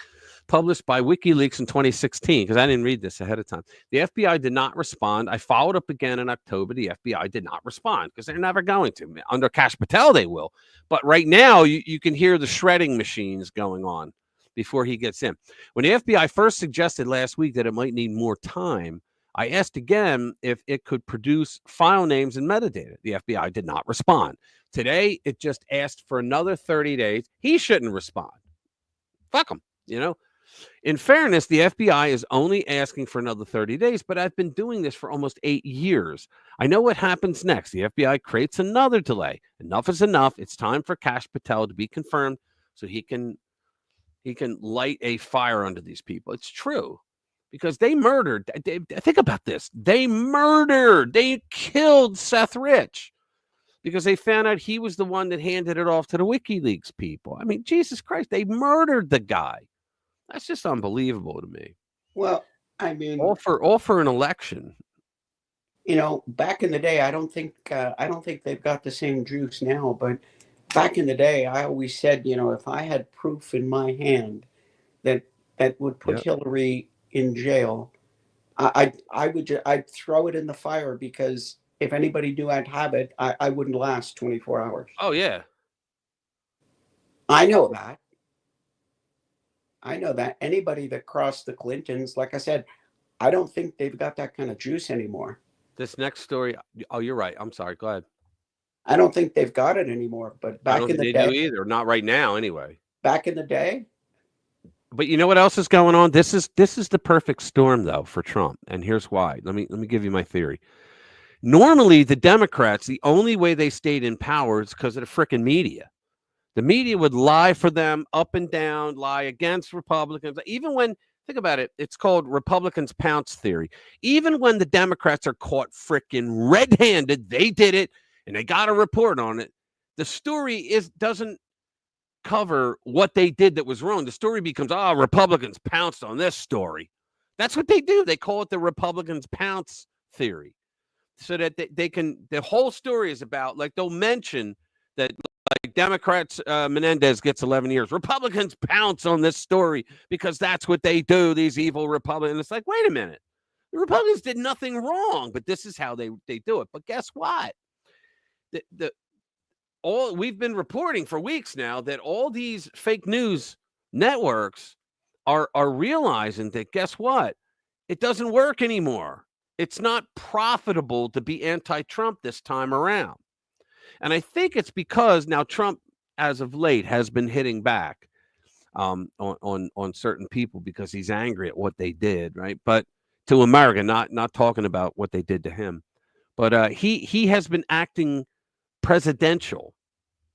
Hold on, missile strike. Yeah, in Philly. We looked at it a little bit. Plus, I had a friend who just sent me a video on it, but it's on my cell. I may forward it to myself and put it up here. But yeah. So I don't know. There's so much garbage that comes in from the media, and they still, a lot of them still think that they control the narrative. That's how stupid these people are. They don't realize that they're done. I keep saying that by the end of Trump's 4 years, I think there won't be a legacy media anymore. I don't think and if they're still propped up, they won't matter at all. Because right now, they're pretty irrelevant right now. Yeah, 'cause even Stephen Smith, you know him. Yeah. He came out and said something like that. And he was saying that, Trump did, he said what he was going to do, and he did what he said he was going to do. Right. And that's why people voted for him. And he's saying, the Democrats need to, he still says he's a Democrat, but he says, need to clean up their act. We need to do something different. But the interesting thing, the Democrats have no more power couples. No, they don't. Obamas, it was the Clintons. They're getting divorced. Well, apparently they're getting divorced, but yeah, the Obamas are getting divorced. And Bill and Hillary was always a marriage of convenience. Yeah, well, although when they were young, I guess they couldn't keep their hands off each other. But, the Clintons were the power couple, Obama's, Kennedy's perennially, of course, right, in various forms, including Ted. God, what a sleazebag that was. I know, he was. But they got no bench. They got no one. Oh, yeah, they have no one. They haven't for quite some time, which is why they come up with Kamala. Yeah. And you know why that is? You can thank the progressives, people like AOC, because the progressives got to Pelosi, and Pelosi basically made fun of them. Remember when she said in the beginning of AOC's tenure, she said, well, because they said, well, aren't you worried about, losing that seat if you get rid of her? And she said, well, a glass of water with a D on it can win in that district. Remember she said that? Yep, I heard her say say that. AOC said, you know what? I'm going to rock your fucking world, Grandma. And she did. She got all the progressives. She created a squad. Remember the squad, right? Yeah. And she got the squad up. And next thing you know, Pelosi is doing all the progressive shit that the progressives want. And that's why they lost everything. But it goes back further than Kamala. It goes back to Joe. Joe tried to run for president how many times? Oh, I know. How many times did he want this? And they wanted nothing to do with him. I know. Well, the one time they had to drop him, or he had to drop out because he got caught lying so badly. He plagiarized a British MP. He literally stole it word for word, but switched over the British vernacular for the American. Yeah. It was unbelievable what he did. Yeah. But that was still there. That was still there in 2020. Right, but Trump derangement syndrome made everybody forget everything that the Democrats ever did. Yeah, but the fact is they had nobody else. Right. Oh, yeah. They had no one else. nobody else. Well, they And had all then- those people, but then it was Buttigieg that came out that one day and said, I'm dropping out and I'm going to support Joe Biden. You know what it was? I call it the Ralph Northam effect. I always do. Ralph Northam was the Democrat Virginia governor who, when it came out that in his yearbook, there was a picture of a Klansman in a hood for Halloween and the other guy was in blackface. And to this day, we don't know which one was Ralph, but Ralph was one of them. He admitted it. He goes, oh, I don't remember which one I was. You know, we were kids, you know, it was in the South. And we were like, holy shit. So the progressives were trying to tell him, you need to get the fuck out. You need to leave office right now. And so what happened was they said to him, all right, I'll tell you what, we'll let you stay. We won't fight you, but you got to pass everything we want. Next thing you know, in Virginia, you have anti-gun laws coming out. Yeah. And he's signing them, right? So I think the same thing happened with Biden. They knew, even back then, he had dementia. He just got far worse as the years went on. But they knew he had it. And you had Obama that was interviewed that one time, and they said, you know, wouldn't you like a third term? Oh, yeah, you know, I think I would like a third term. And I think I would do a pretty good job. Well, he had a third term. About sitting in his sweatpants in his basement. Right. He ran the Biden. He ran the Biden regime. With some, yeah. And the fact is, they had nobody else. Right. They have no one else. Yeah, you're right. Sorry, there's somebody at the door. That's all right. There's somebody at the door, and the dog is going nuts. This is, let's transition. This is a funny one. Ukraine kills top North Korean commander and wipes out Kim's Special Forces Battalion. So everybody's worried, oh, those North Koreans, man, they're so fucking tough. The Ukrainians wiped them all out. The North Korean colonel, because you know they went over there, right? Yeah. The North Korean, for Russia, colonel was leading his troops from the front when they were engaged by units from the 22nd Brigade. All right, Ukrainian forces killed top North Korean commander in a brutal battle in Kursk. As fierce fighting continues in the region, it's been reported Putin has assembled an army of around 60,000 that includes some 12,000 North Koreans. Think about that. You could fill a stadium with 60,000 people. Imagine that. And yet the Ukrainians wiped out. Oh, unbelievable. You got to love it. They're probably like, it's so cold here. Holy crap. Ukraine's 22nd Mechanized Brigade wiped out a battalion of North Korean Special Forces in intense fighting around the village of Malaya Laknya.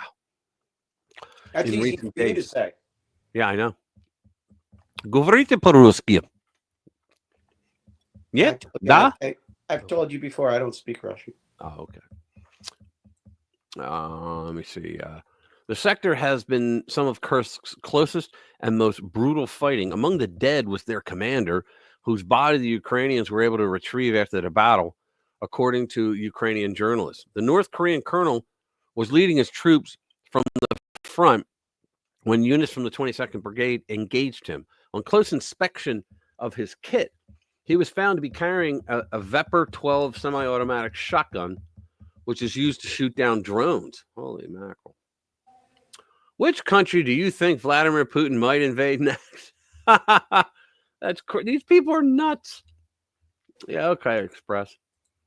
You know, from what I understand, Zelensky, the tyrant Zelensky, has already contacted Trump and said, please help us end this war now. And Trump put word out to Putin, but Putin never responded yet. But Putin does want to end the war. But I think he wants to walk away with promises that Ukraine will never join NATO. I think that's what it's going to come down to. Zelensky and Putin both need to be able to go back to their people saying they won. Right. And that's and who do you think is the one businessman that might be able to make that happen? Donald Trump? Yeah. My God, you get the Cupid doll. Yeah, Trump could end it very quickly. But right now, he's in a battle of time. Because look, they said you have 4 years. No, you really had 2 because of the midterms. You never know what's going to happen in the midterms, right? So you really have 2. But like I said earlier, things have changed. The media, the legacy media, no longer has the pull that it had. So we could keep the midterms. We could win the midterms if we wanted to. All Trump has to do is keep hitting them with shit like a fire hose. Yeah, I saw an election prediction, and they were showing all the states that are going to be up for midterms. Yeah. And it's actually pretty favorable. And the questionable states have actually been doing very well in Republican registrations. So, yeah, I mean, typically the party in power loses in the midterms, but I don't know. The analysis that I saw is pretty favorable. Good. Jeremiah, what's going on is Trump doesn't want them in NATO. Trust me on that. Ukraine was never really a country, if you think about it, but if you go through their history. But I don't think Trump wants them in NATO either, right? But like I said, like I always say, Putin offered to end the war like 19 or 20 months ago, and Zelensky went for it. And he said, all you got to do is write a government document, and you have to sign it in front of dignitaries, the media, and all that. Right? Yeah, I know the establishment does. I know. But the fact of the matter is that he was on his way to the signing ceremony, and because Putin said, you sign that document and I'll pull my troops out within 48 hours, and he was going to do it. But then Antony Blinken calls on the phone and says, you can't do it unless you tell Putin he has to step down. Now, that was the poison pill, because the Biden administration knew, Antony Blinken knew that Putin would say, go fuck yourself. I'm not stepping down from anything. I mean, they knew it. And so they weren't going to, the whole thing was shut down because of Blinken. Well, really, because of Joe Biden. Well, really, because of Barack Obama. So I think if Ukraine says we will not actually do that. Let me see. The Philly crash, yeah. Witnesses report explosion, power lines at risk. Yeah, there's a Philly explosion. The plane, it was a 2-person plane. Anyway, sorry guys. Yeah, Ukraine became sovereign for the first time after the wall came down. Yes, and there was a treaty that was entered into from the United States, the UK. I think it was also either Poland or Hungary, which I never understood, but there were 4 entities, and Ukraine, and that treaty said that that those nations would protect Ukraine if Russia attacked, and Russia agreed to it, only saying you have to return our nukes. And they said, yeah, we don't want them here anyway. And out of all the nukes that went, they got them all back but 2. And now they're saying both of them are in the United States, that through Joe's open borders, that they snuck them in.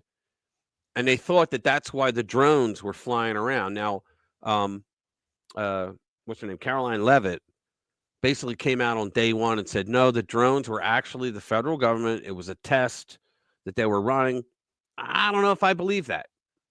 I'm not saying she's lying. I'm saying she's doing her job, but I don't know if I believe that, because after all the stuff that all the crap that it made in the news cycle, right? People worried, saying, what the hell? Is this from China? Are they coming out over the sea and all that?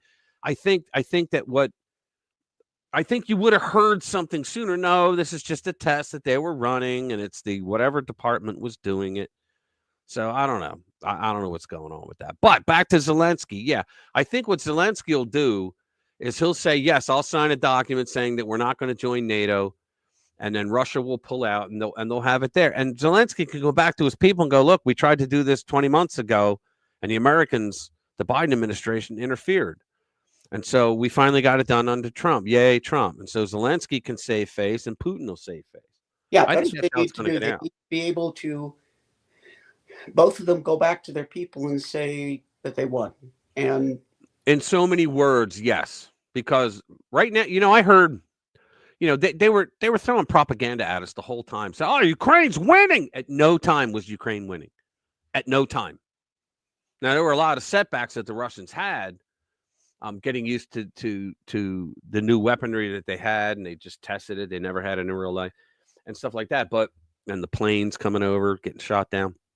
But they were never ahead. And the Russians, them, they throw they start out with the worst. Not that they're bad, but the worst soldiers. Then the next wave is a little bit better, then a little bit better. Then they put in the pros from Dover, right? They put in special forces and stuff like that. And they just hammer the shit out of you until they have so many people that they hammer the shit out of you until you weaken. Right. But with Ukraine, it didn't happen because we had Bonehead Joe that was propping them up and sending them all those billions of dollars in vouchers that they could buy the munitions from us. Right. But I mean, you think about it, Putin actually put his foot down when they fired a ballistic missile that Joe provided, that they fired a ballistic missile at Russia.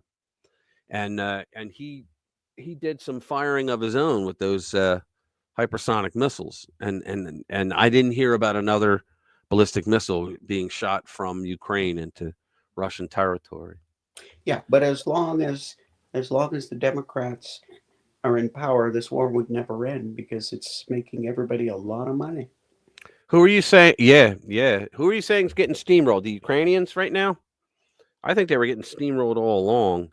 It's just like I heard Marjorie Taylor Greene, and she said that when she first got there, that everybody was like, "Are you going to vote for the Ukraine bill that's going to give them money?" And she said no. And they're like, "Oh my God, you got to vote for the Ukrainians. What are you talking about? You're not going to vote." Everybody was like, "Why aren't you voting?" She said they all wear the Ukraine flag pins next to their American pin. And that's what got me thinking, like, why the F are Republican rhinos and Democrats? Why are they into that? Like, because, the question is always, what's in it for them, right? What do they get out of it? Because people in D.C. are always motivated by getting something for their vote. And so then it was exposed that that Ukraine became the ATM of the Democrats and many rhinos. You had what's his name? Kevin McCarthy, when he was speaker. Okay. He was getting shit tons of money from FTX. FTX was that cryptocurrency exchange where the guy Sam Bankman-Fried, he went to prison. Well, he made a huge donation to a Ukrainian organization that was supposedly giving relief to the people. And then somehow he magically got the Ukrainian government to donate millions and millions of dollars to FTX. Like they went in and bought, supposed crypto, even though there wasn't any. That was the scam, right? But then FTX then used that money to fund all the Democrats through the 2022 midterms. That's what happened. That's crazy. And the funniest thing I've heard about this Cold War, I don't know if you remember when they were talking about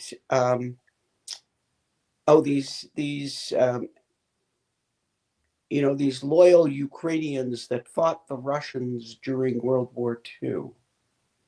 Yep. And how wonderful these Ukrainians were, that they were fighting the Russians.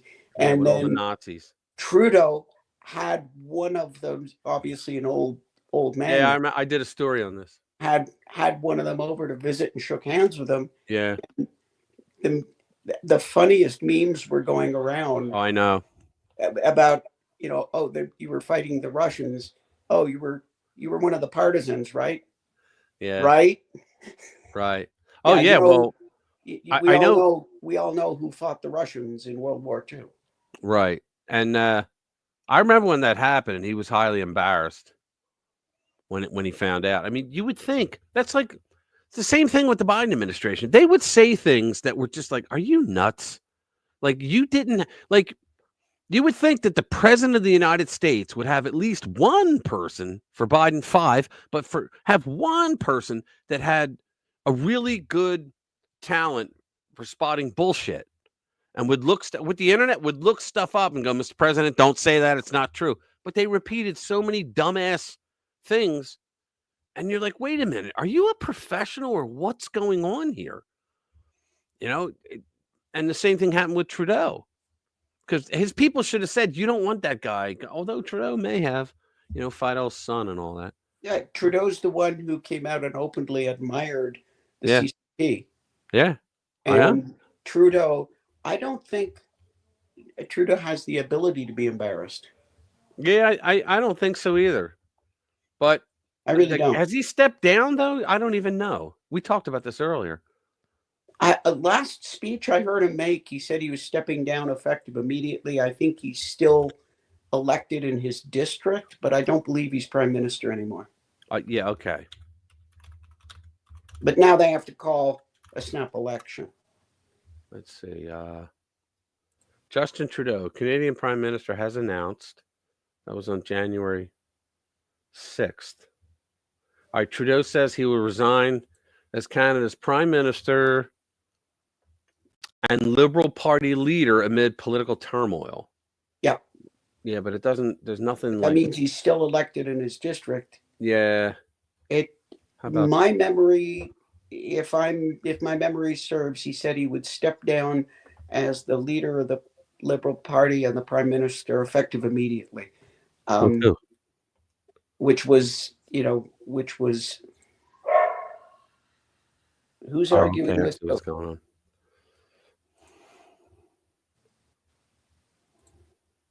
They have Who's not chosen arguing? interim. Okay, thank you.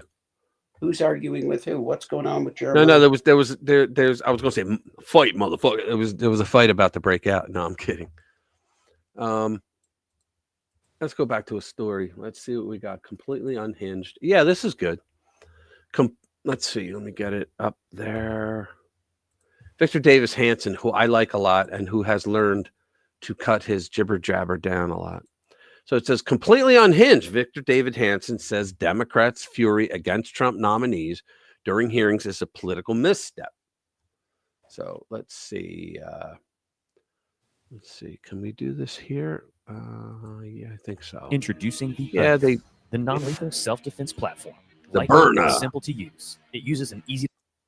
Ever seen a military I gotta get a monocular lens primary- that can zoom primary in on care. objects miles away? You're about to. Dude, you premium. gotta hear about The funny thing about all these nominees that some of the rhinos in the party deprecated, Pete Hegseth, Pam Bondi, Kash Patel, man, when they go before those people, Sean Duffy, they have all of the answers. They're really impressive people. I can't raise it. Sorry. They have, and they go head to head, and they have a wink and a nod, and it's kind of, I think their logic. I'm just there it is. suggesting this. I don't have any confirmation, but their attitude, they go in very confident.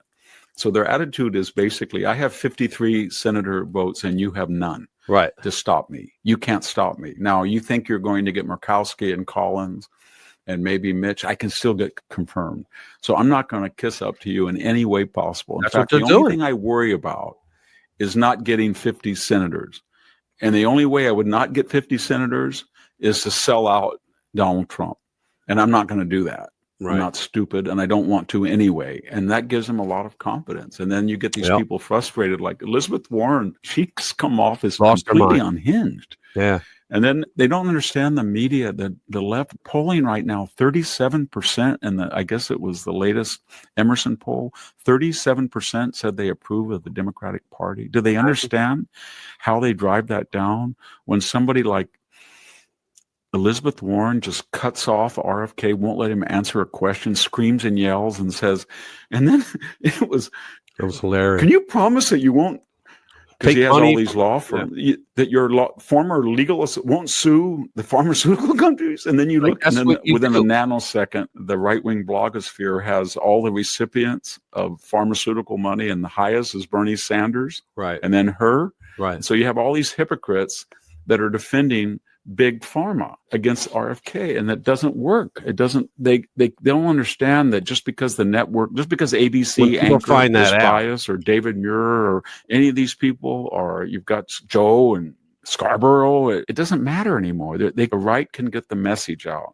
Yep. Part of that's due to Elon Musk. He's right, because I remember in the early 90s when Fox wasn't even out yet, there was no right-wing media. It didn't exist. The internet wasn't out yet. It didn't exist.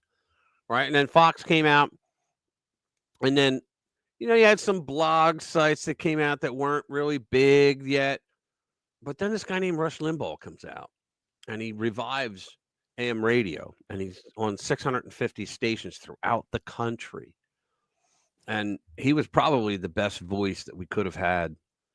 So now, today, what he's about to say, we have the ability to nail their lies right away. And what Elon did by bringing free speech back to the town hall, to the national town hall, which is Twitter X, and putting community notes up. Those two things, bam, progressives die in the darkness.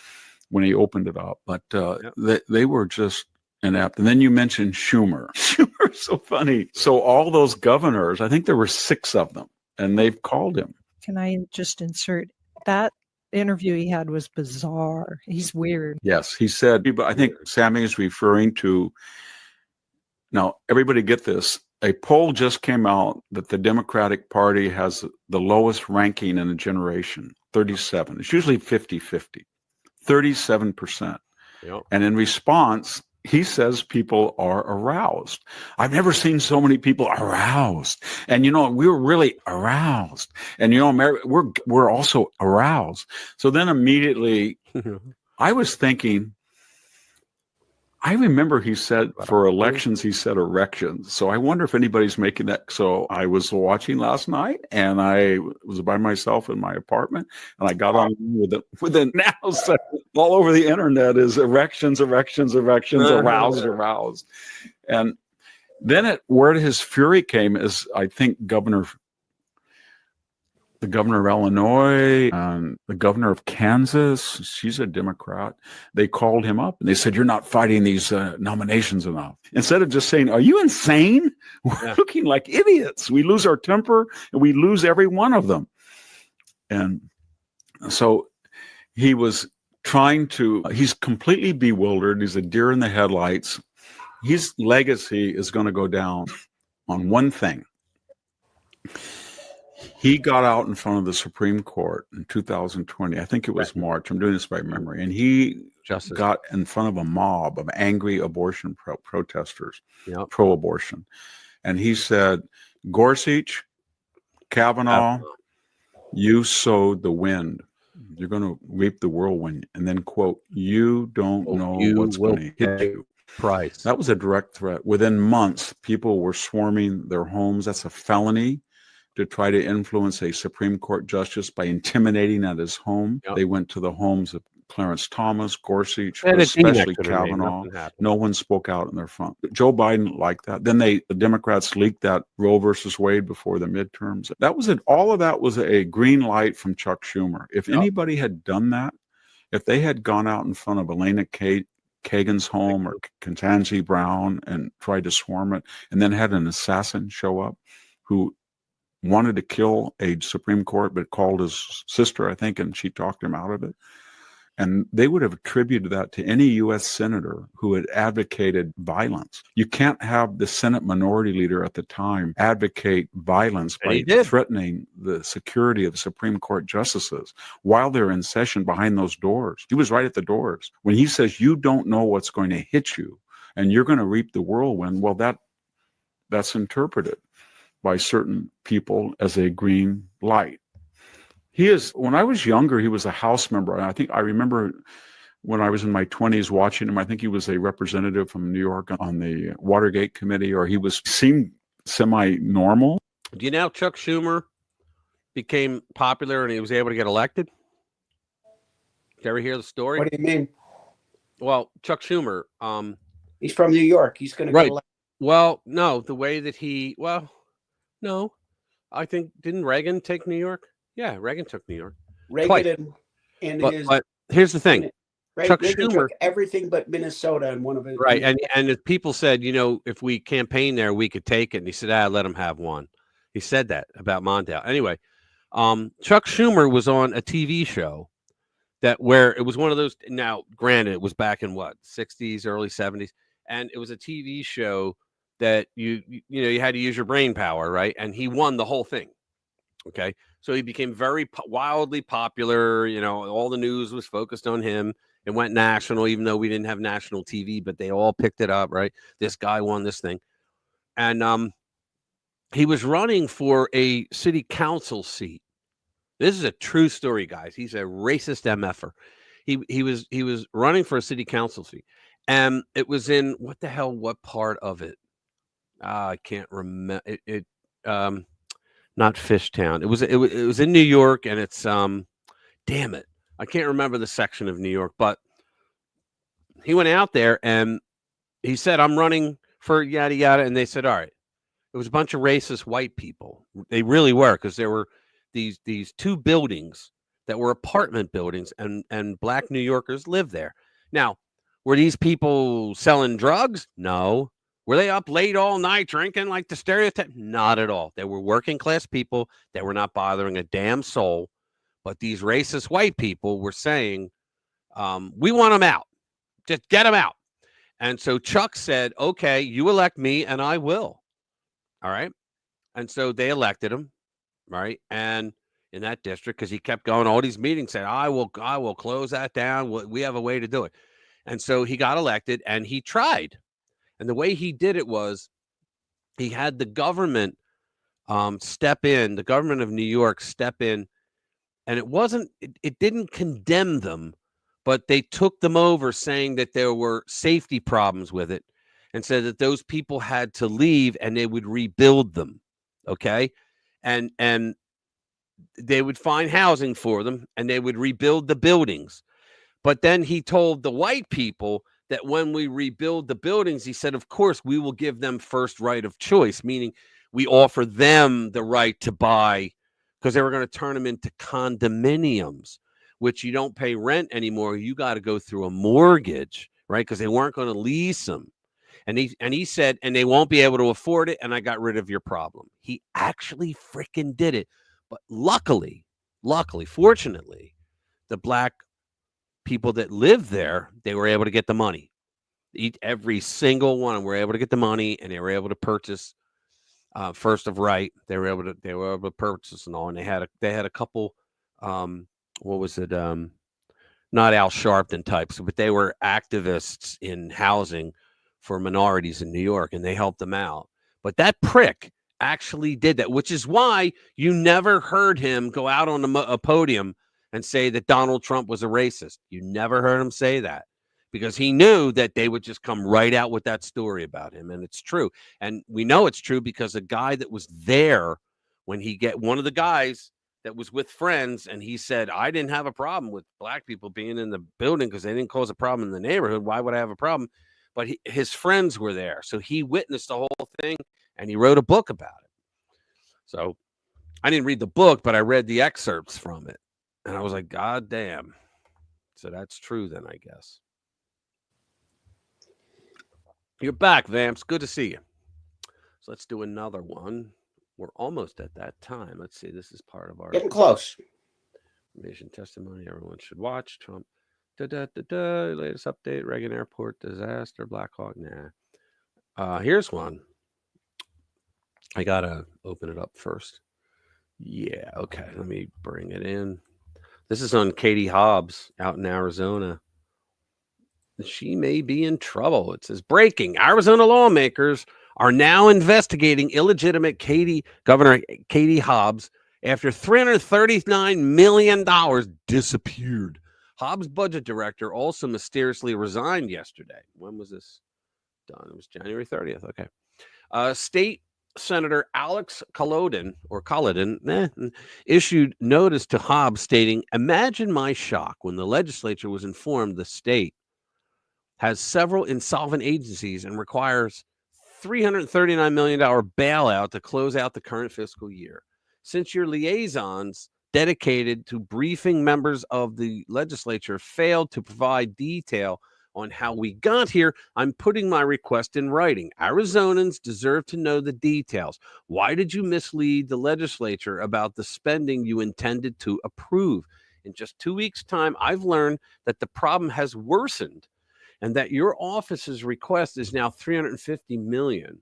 What is going on in Arizona? So Katie Hobbs is in a world of hurt right now, and she should be, because I think she stole the election. She was Secretary of State. She ignored many problems that were reported to her, and she never recused herself, even at the very end. Never recused herself because she rigged it for herself. Now, hold on before you talk. This guy, George, guys, if he goes by, it's Behizzy tweets, Behizzy tweets. You want to follow him. This guy is really good. He came out of nowhere. I learned about him a year ago. He came out, look at this, 589,000. He came out of nowhere and he just started doing news like this. And I was like, damn, look at this. He's followed by 125 people that follow me, or that I follow and follow me, whatever. And but I mean, when you see that kind of number, you want to follow him, but he comes out with really good breaking stories. I don't know how the hell he gets the info, but he does. So follow him if you can. The Hizzy tweets. He's worth it. He's worth the follow. Yeah, that one couldn't happen to a nicer person, man. I hope she gets nailed. Oh, yeah, I hope so too. You know, I mean, there's no problem with the person running in the election being the person who's responsible for counting the votes and certifying the election. Right. This is not a problem for somebody. Oh, yeah, and she's the one that came up with the idea to have the third party count the Maricopa. Maricopa is pretty much where everybody lives out there, okay? It's like the largest county they have. And she's the one that created the system where the ballots don't go to the vote counting center, the official government vote counting center. What they do is they first go, well, right away, they first go to a third-party company that supposedly sorts them, and there's no Republican poll watchers that have their eye on what they're doing with them. So they ship them all to a place where only Democrats are, and then they ship them to the vote counting place. Come on. They could wipe out a shit ton. They could find out right there. Oh, we're just sorting them. They could be counting them, for goodness sake. And they wouldn't allow Republican watchers in there. And you know, the areas that the machines failed for various reasons. Right. Like one of them was they misprinted the ballots. They were just off size, so they wouldn't read them. Right. If you overlay a map of the areas that were affected by these bad machines by voter registration, right, 99% concurrence. The centers where the machines didn't work were in red districts. No thanks, Jeremiah. Not going to go there. I could tell stories. Let's find another one. But you're right, Jade. You're absolutely right. Oh, I do have another one up. 60 minutes. This is 60 minutes. Sir, remember that? This is 60 minutes. You know, and he's like, and you're wrong. You know what I remember about 60 minutes is tick, tick, tick, tick. Yeah. It was annoying. I saw Saturday Night Live. Dude, you know how they do commercials every now and then? So they had this commercial where it was, you know, when sometimes, like during the show, they'll have a black background, that little tick, tick, tick, tick, tick, tick, tick, that little stopwatch. Well, they did that and they go, tonight on 60 Minutes, we talk about crime in the city. And this hand comes in and grabs the watch and the guy runs off. It was hilarious. Okay, here we go. CBS's 60 Minutes owner Paramount ready to settle with Trump and his $10 billion lawsuit report. Paramount, this is just the news. It's John Solomon's gig. Which means you can trust it. Paramount is reportedly having conversations with President Donald Trump to settle a $10 billion lawsuit filed by the president against 60 Minutes and CBS News. Executives at Paramount predict that if they settle the lawsuit, Trump's administration won't stop the studio's upcoming merger with the media company Skydance. How much you want to bet Trump stops it anyway? How much you want to bet? Because he's not going to show that he's playing favorites and that's according to the New York Times, which the only good usage of the New York Times as a newspaper is at the bottom of a dirty birdcage. Sources told the Times that Paramount's controlling shareholder strongly supports the effort to settle. Paramount owns CBS. And if the lawsuit is settled, it will be added to a list of corporations that have recently settled with Trump, such as Meta and ABC News. They're all settling with him because they all fucked him over. They all libeled him, right? So Trump fought, well, it's actually slander because they spoke it, but I think it's CBS did it in print and on the air. Trump filed a lawsuit against CBS in October of last year, accusing the network of deceptive doctoring on a segment of then Vice President Kamala Harris. And they did. Trump alleged the network used news distortion because they gave her a do-over. You saw there were tweets that had both videos. And they had, here's the original, here's the do-over, right? So he filed, well, he said he was going to file the lawsuit, and now they're going to settle with him. Good. Yeah, Screw I him. mean that whole thing Screw 'em. was carefully edited to actually make her sound like she had a clue. Yep. Okay. So here's one I wrote. They say it's pretty lame when you write your own, but I'm running out of stories. Sanctuary cities clash with federal immigration laws, but Tom Homan plays by the fuck around, find out rules, right? As the Trump administration's immigration and customs enforcement team rolls into cities to round up criminal legal aliens for deportation, the reactions from sanctuary cities and states have been nothing short of theatrical. It's like watching a bad reality TV show, except this one stars Illinois Governor J.B. Pritzker. I did a video on this, right? So, for example, Pritzker did an interview. Basically, what it's saying is, I'm not going to play the video because I did a video on this, using this video. Basically, Pritzker is the canary in the coal mine, because he's saying, oh, we have laws in Illinois that say that Illinois police officers are not allowed to assist an ICE agent. Okay, but that's not just what you're doing. You're also not allowing access to violent, criminal, illegal aliens inside your jails. They're not allowing ICE to go in there. And guess what? That's obstruction, and they're going to go to jail. That's basically it. But Pritzker, I think, was the canary in the coal mine, because I don't think Homan is messing around. I think he is very serious about, I'm going to show you what's going to happen if you don't let us get to these people. Right now, it's one thing to say that, because I don't know if local law enforcement has to assist feds. I don't think they do. I don't think they do. And unless there's something specific that the state agrees upon. But so they can say, okay, well, we're not going to assist you, but they can't obstruct them either. Yeah. Right? And they can't. No, they can't obstruct. And that Tom Homan, he's serious. Apparently, there was another set of raids like just yesterday in Denver. Now, you remember when Johnston, the mayor of Denver, came out and said that, I forget how he put it. He said something about all the women in Aurora were going to stand up to the, and Tom Homan came out and said, well, Mayor Johnston and I agree on one thing. He's willing to go to jail, and I'm willing to put him there. Yeah. And, you got to love Homan, man, for what he's doing. But apparently there was a bunch more ICE raids like yesterday in Denver. So again, like most blowhards, talk is all they got, you know? Yeah. Yeah. Bobbity said, Twitter accounts are running with pics of wreckage of what is said to be a Learjet 55 air ambulance out of Mexico. Perhaps they were going to pick up Selena Gomez's tissue bucket. Did you hear about Selena Gomez? Oh God, I saw that. Now I liked her only because she was in. I mean, I watched the show, guys. Sorry, shoot me.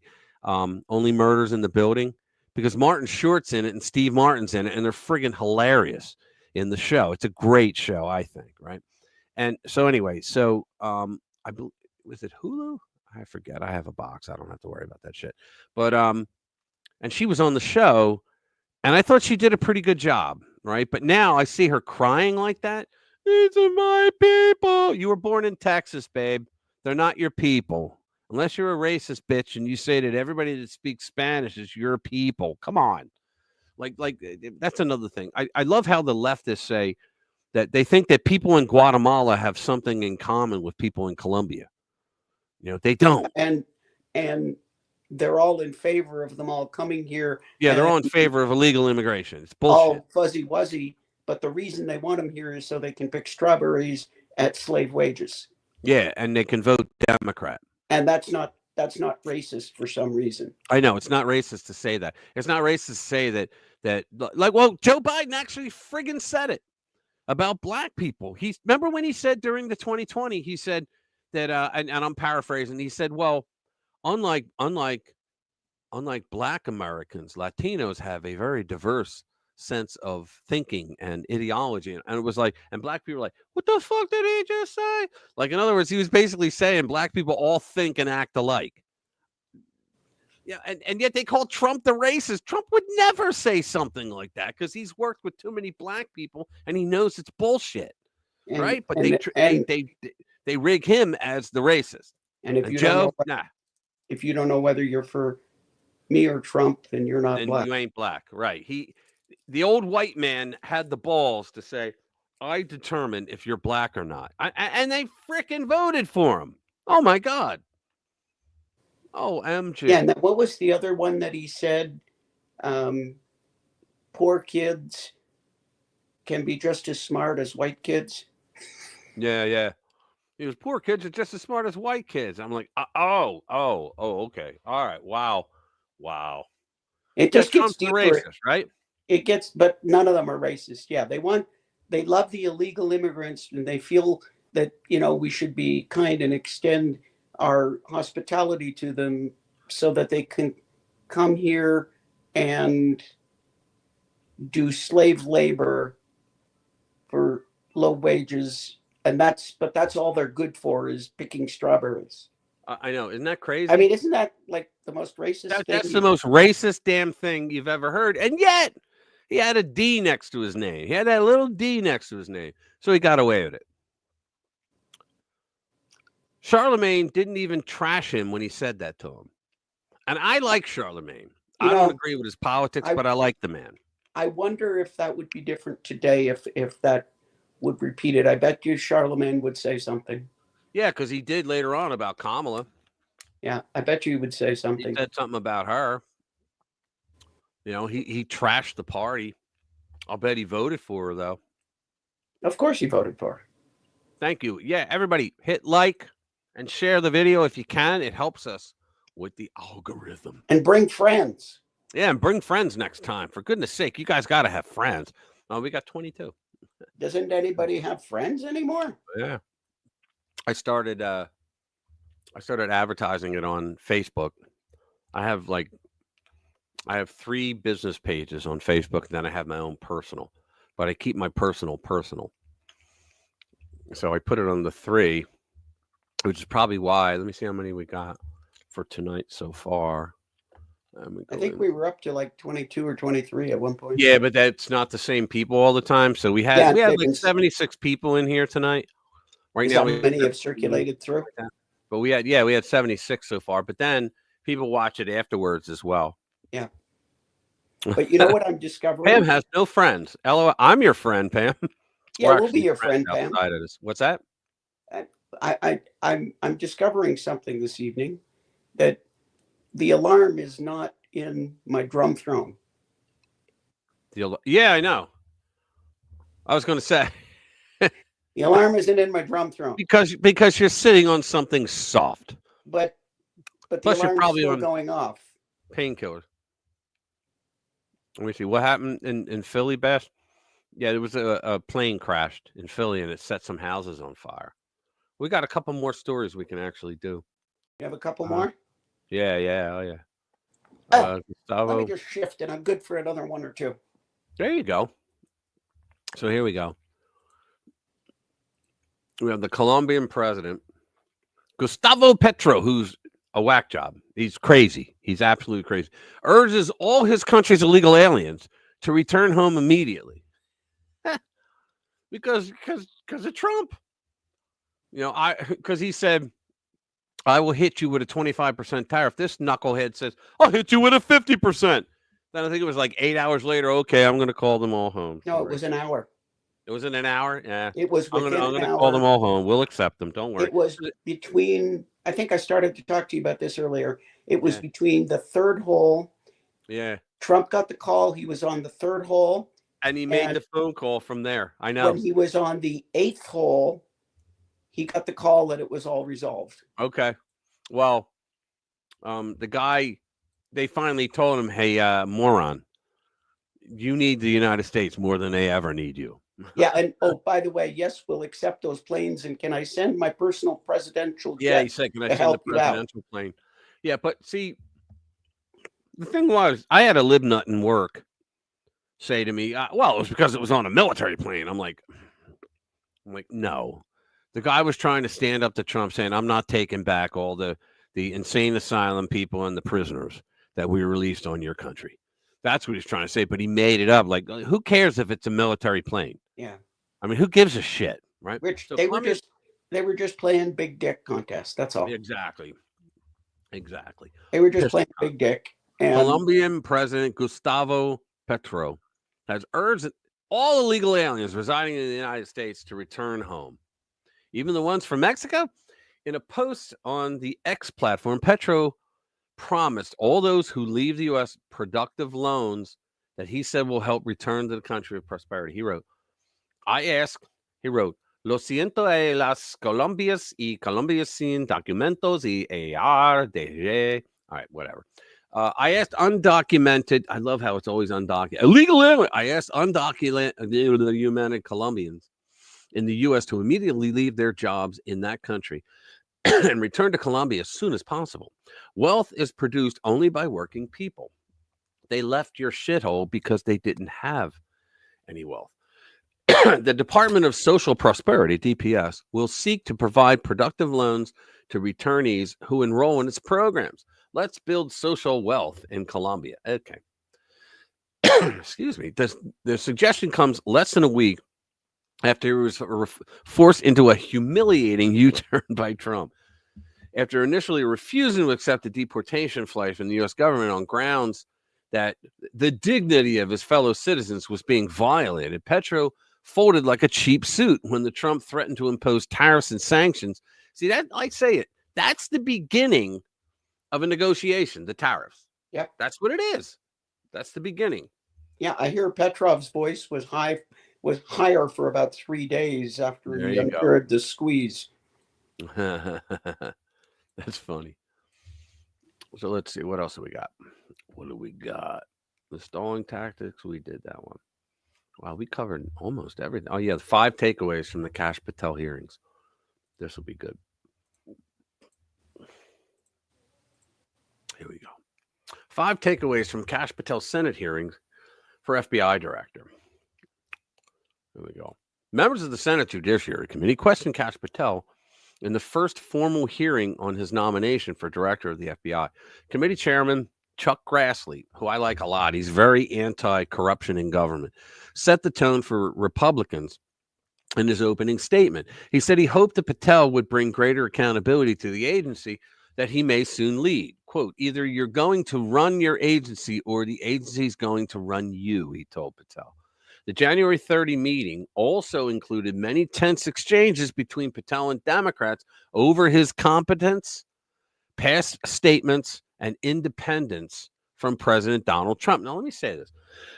They say, well, the FBI is supposed to be apolitical and they're not supposed to have influence from the Oval Office. Can you say that about Chris Wray? Can you say that about James Comey?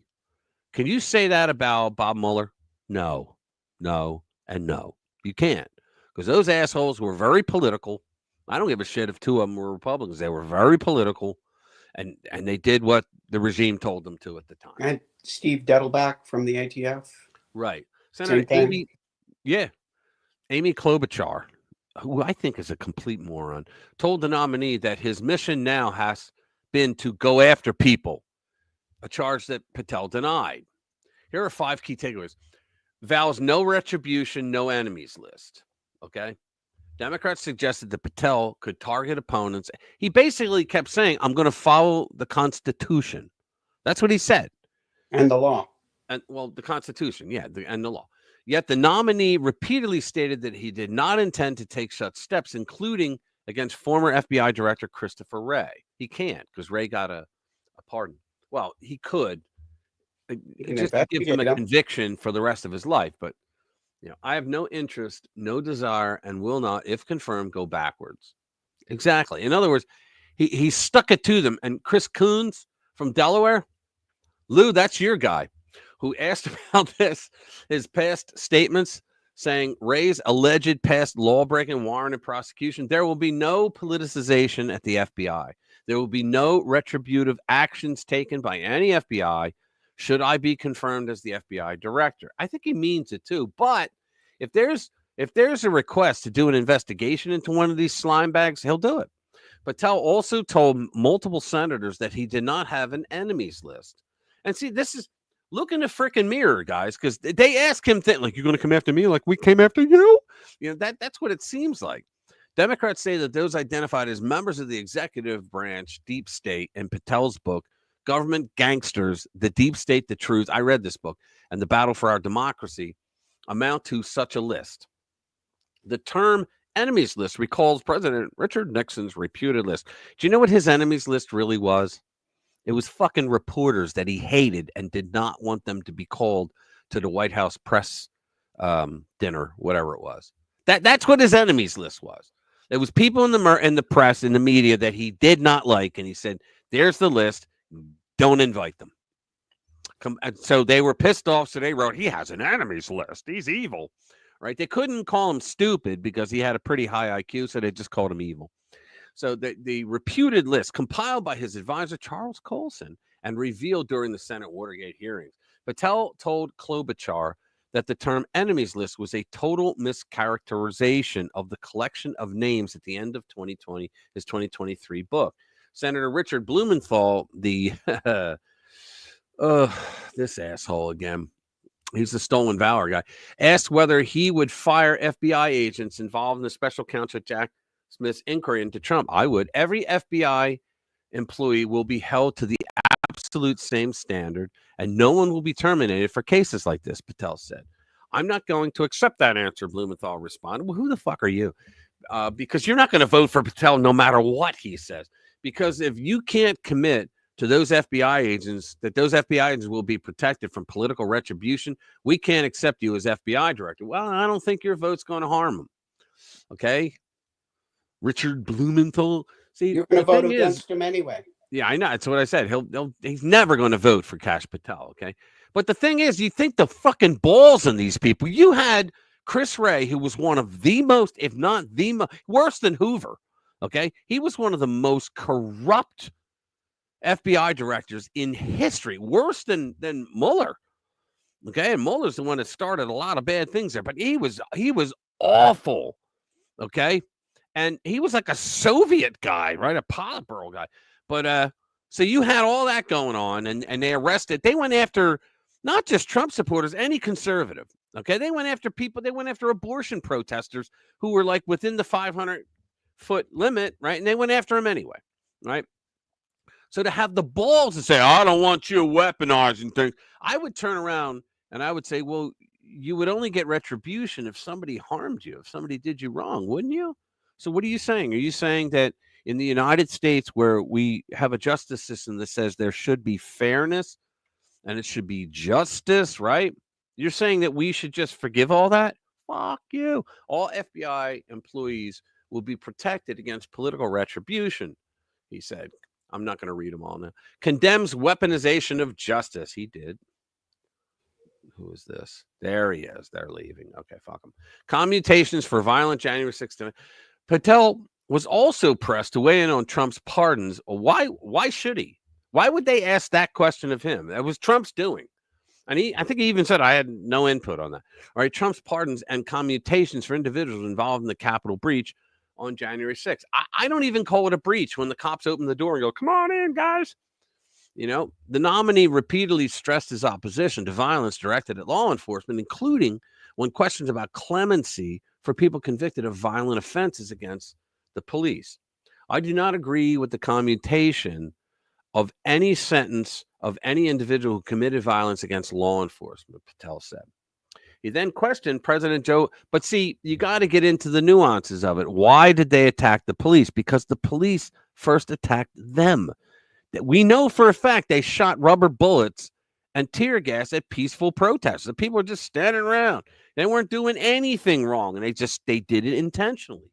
It's on video. They were bragging about it and laughing about it.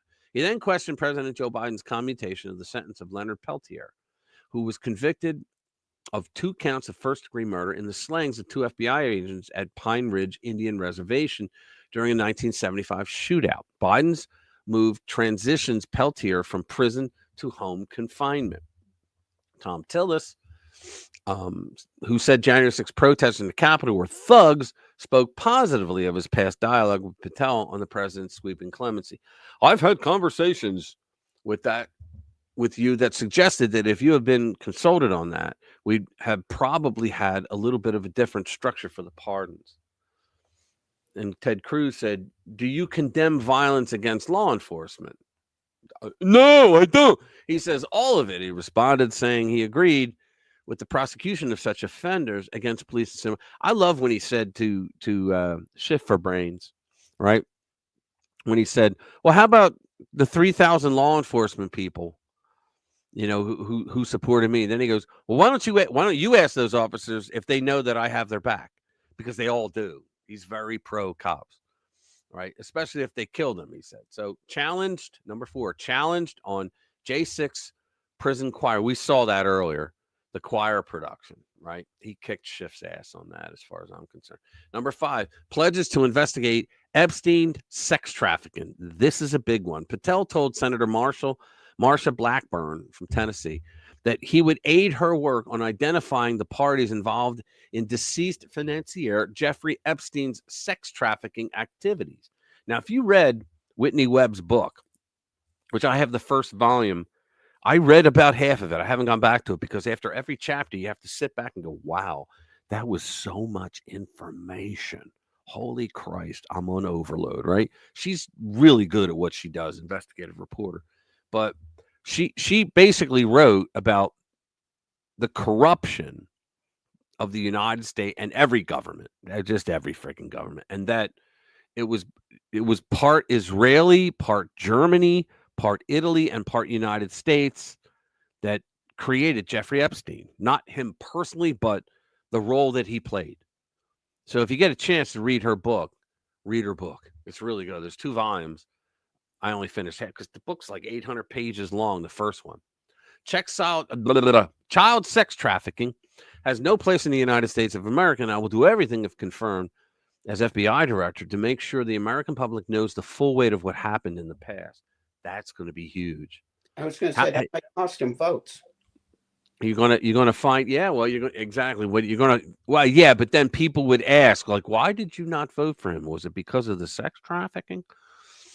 But Senator Katie Britt from Alaska asked Patel about his approach to illegal immigrants on the terrorist watch and about the 1.7 million special interest aliens whom border law enforcement apprehended on the U.S. border during the Biden administration. Special interest aliens are those originating from Afghanistan, Cuba, Iran, Iraq, and other countries that pose significant counterintelligence and national security risks.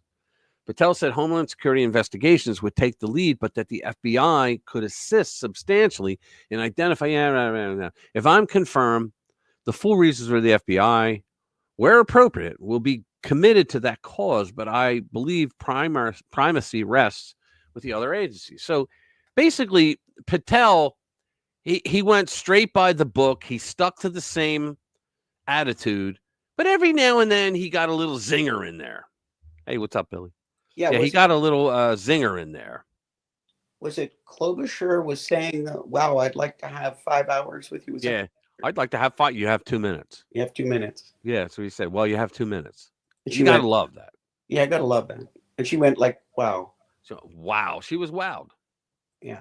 So she was wowed. So hold on. Let me do all federal employees have been ordered. Oh, this is another good one. You got to love Trump. We got one more coming? Yeah, this one. It's from Not the Bee. All federal employees have been ordered to delete their pronouns from email signatures by end of day. I can just feel the sanity returning to D.C. The IQ points are coming back now. The adults are back in the room. And I can also feel half of the swamp writhing in pain when they read this memo. Let's see. Hear that, woke DC losers? By the end of the day, you better be deleting all vestiges of your woke religious shibboleths from public sight.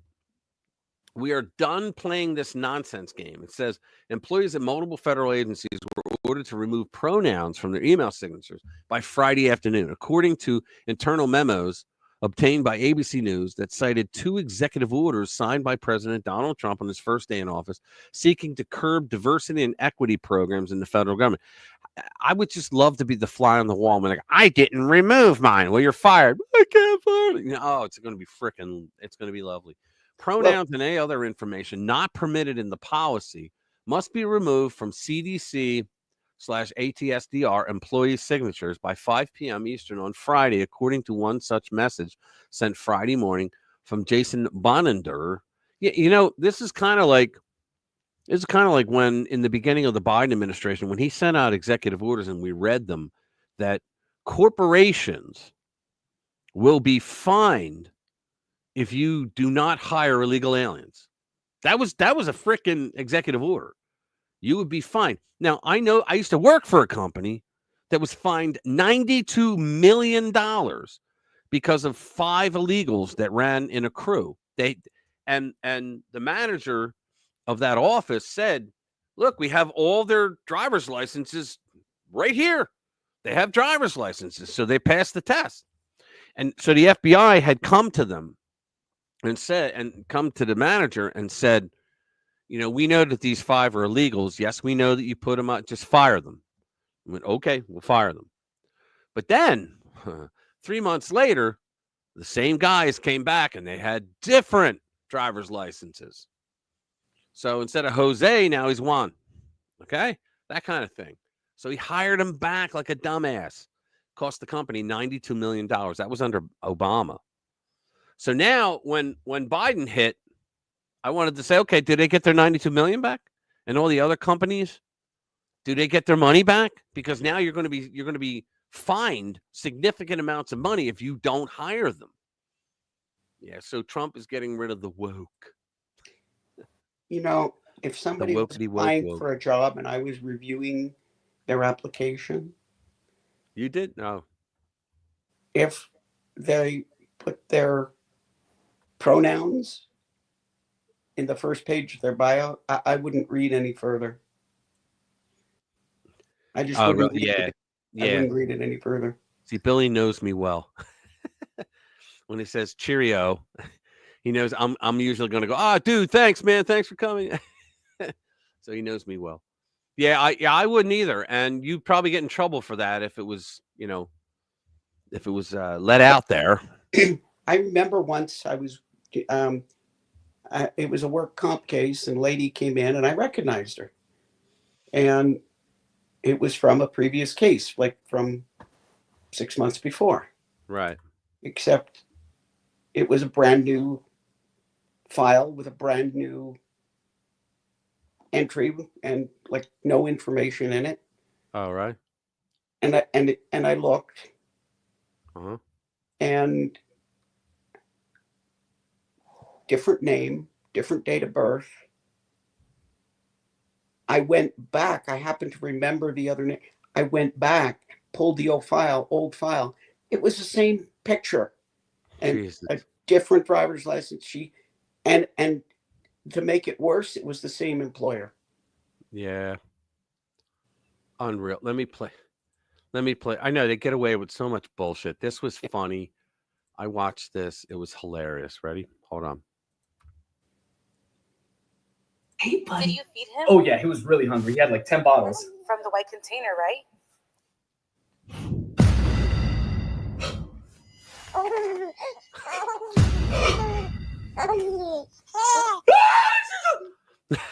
Hey, buddy. Okay, that's cute. I saw that last night. I almost pissed myself laughing. I thought it was so funny. My pronouns are male, female. Yeah.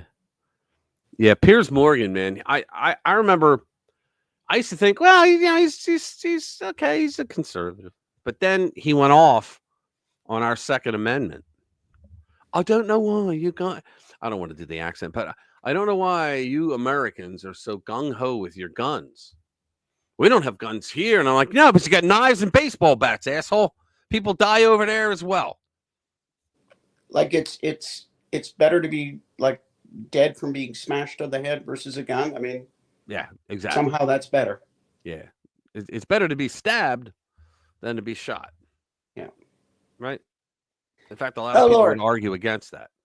Are we wrapping this up now, Rich? Yeah, we're gonna wrap it up. All right, guys, thank you very much. Hit that like button before you leave, please. It helps us. Everybody Really have a appreciate great weekend. Everybody Yo, come on back listen, next. guys, I'm Oh, sorry to interrupt. yeah, I'm sorry yeah. to interrupt. I'm setting it up now. I'm going to interview my son. He came out with a really good video. So I'm going to interview him so we can get the word out and send the video out. And he's got some really, he's gotten incredibly better in the last 2 years. So I'm probably going to be interviewing him next week in the first hour.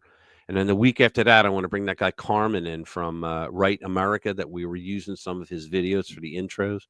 Because I really want to, I want to pick his brain. Like, how'd you get involved in this? Like, what, how'd you get away with playing songs that I would get a strike for? How'd you do that? Stuff like that. I just want to ask him that stuff. So guys, thank you very much for being here. What were you going to say, Jade? I was just going to say, everybody have a wonderful weekend.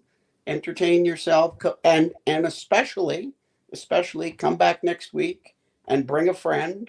Yeah, bring people. And hit that like button if you haven't already. Yeah, please do, guys. And you know what? You guys know I love you all to death that you come here every week, man. It means so much.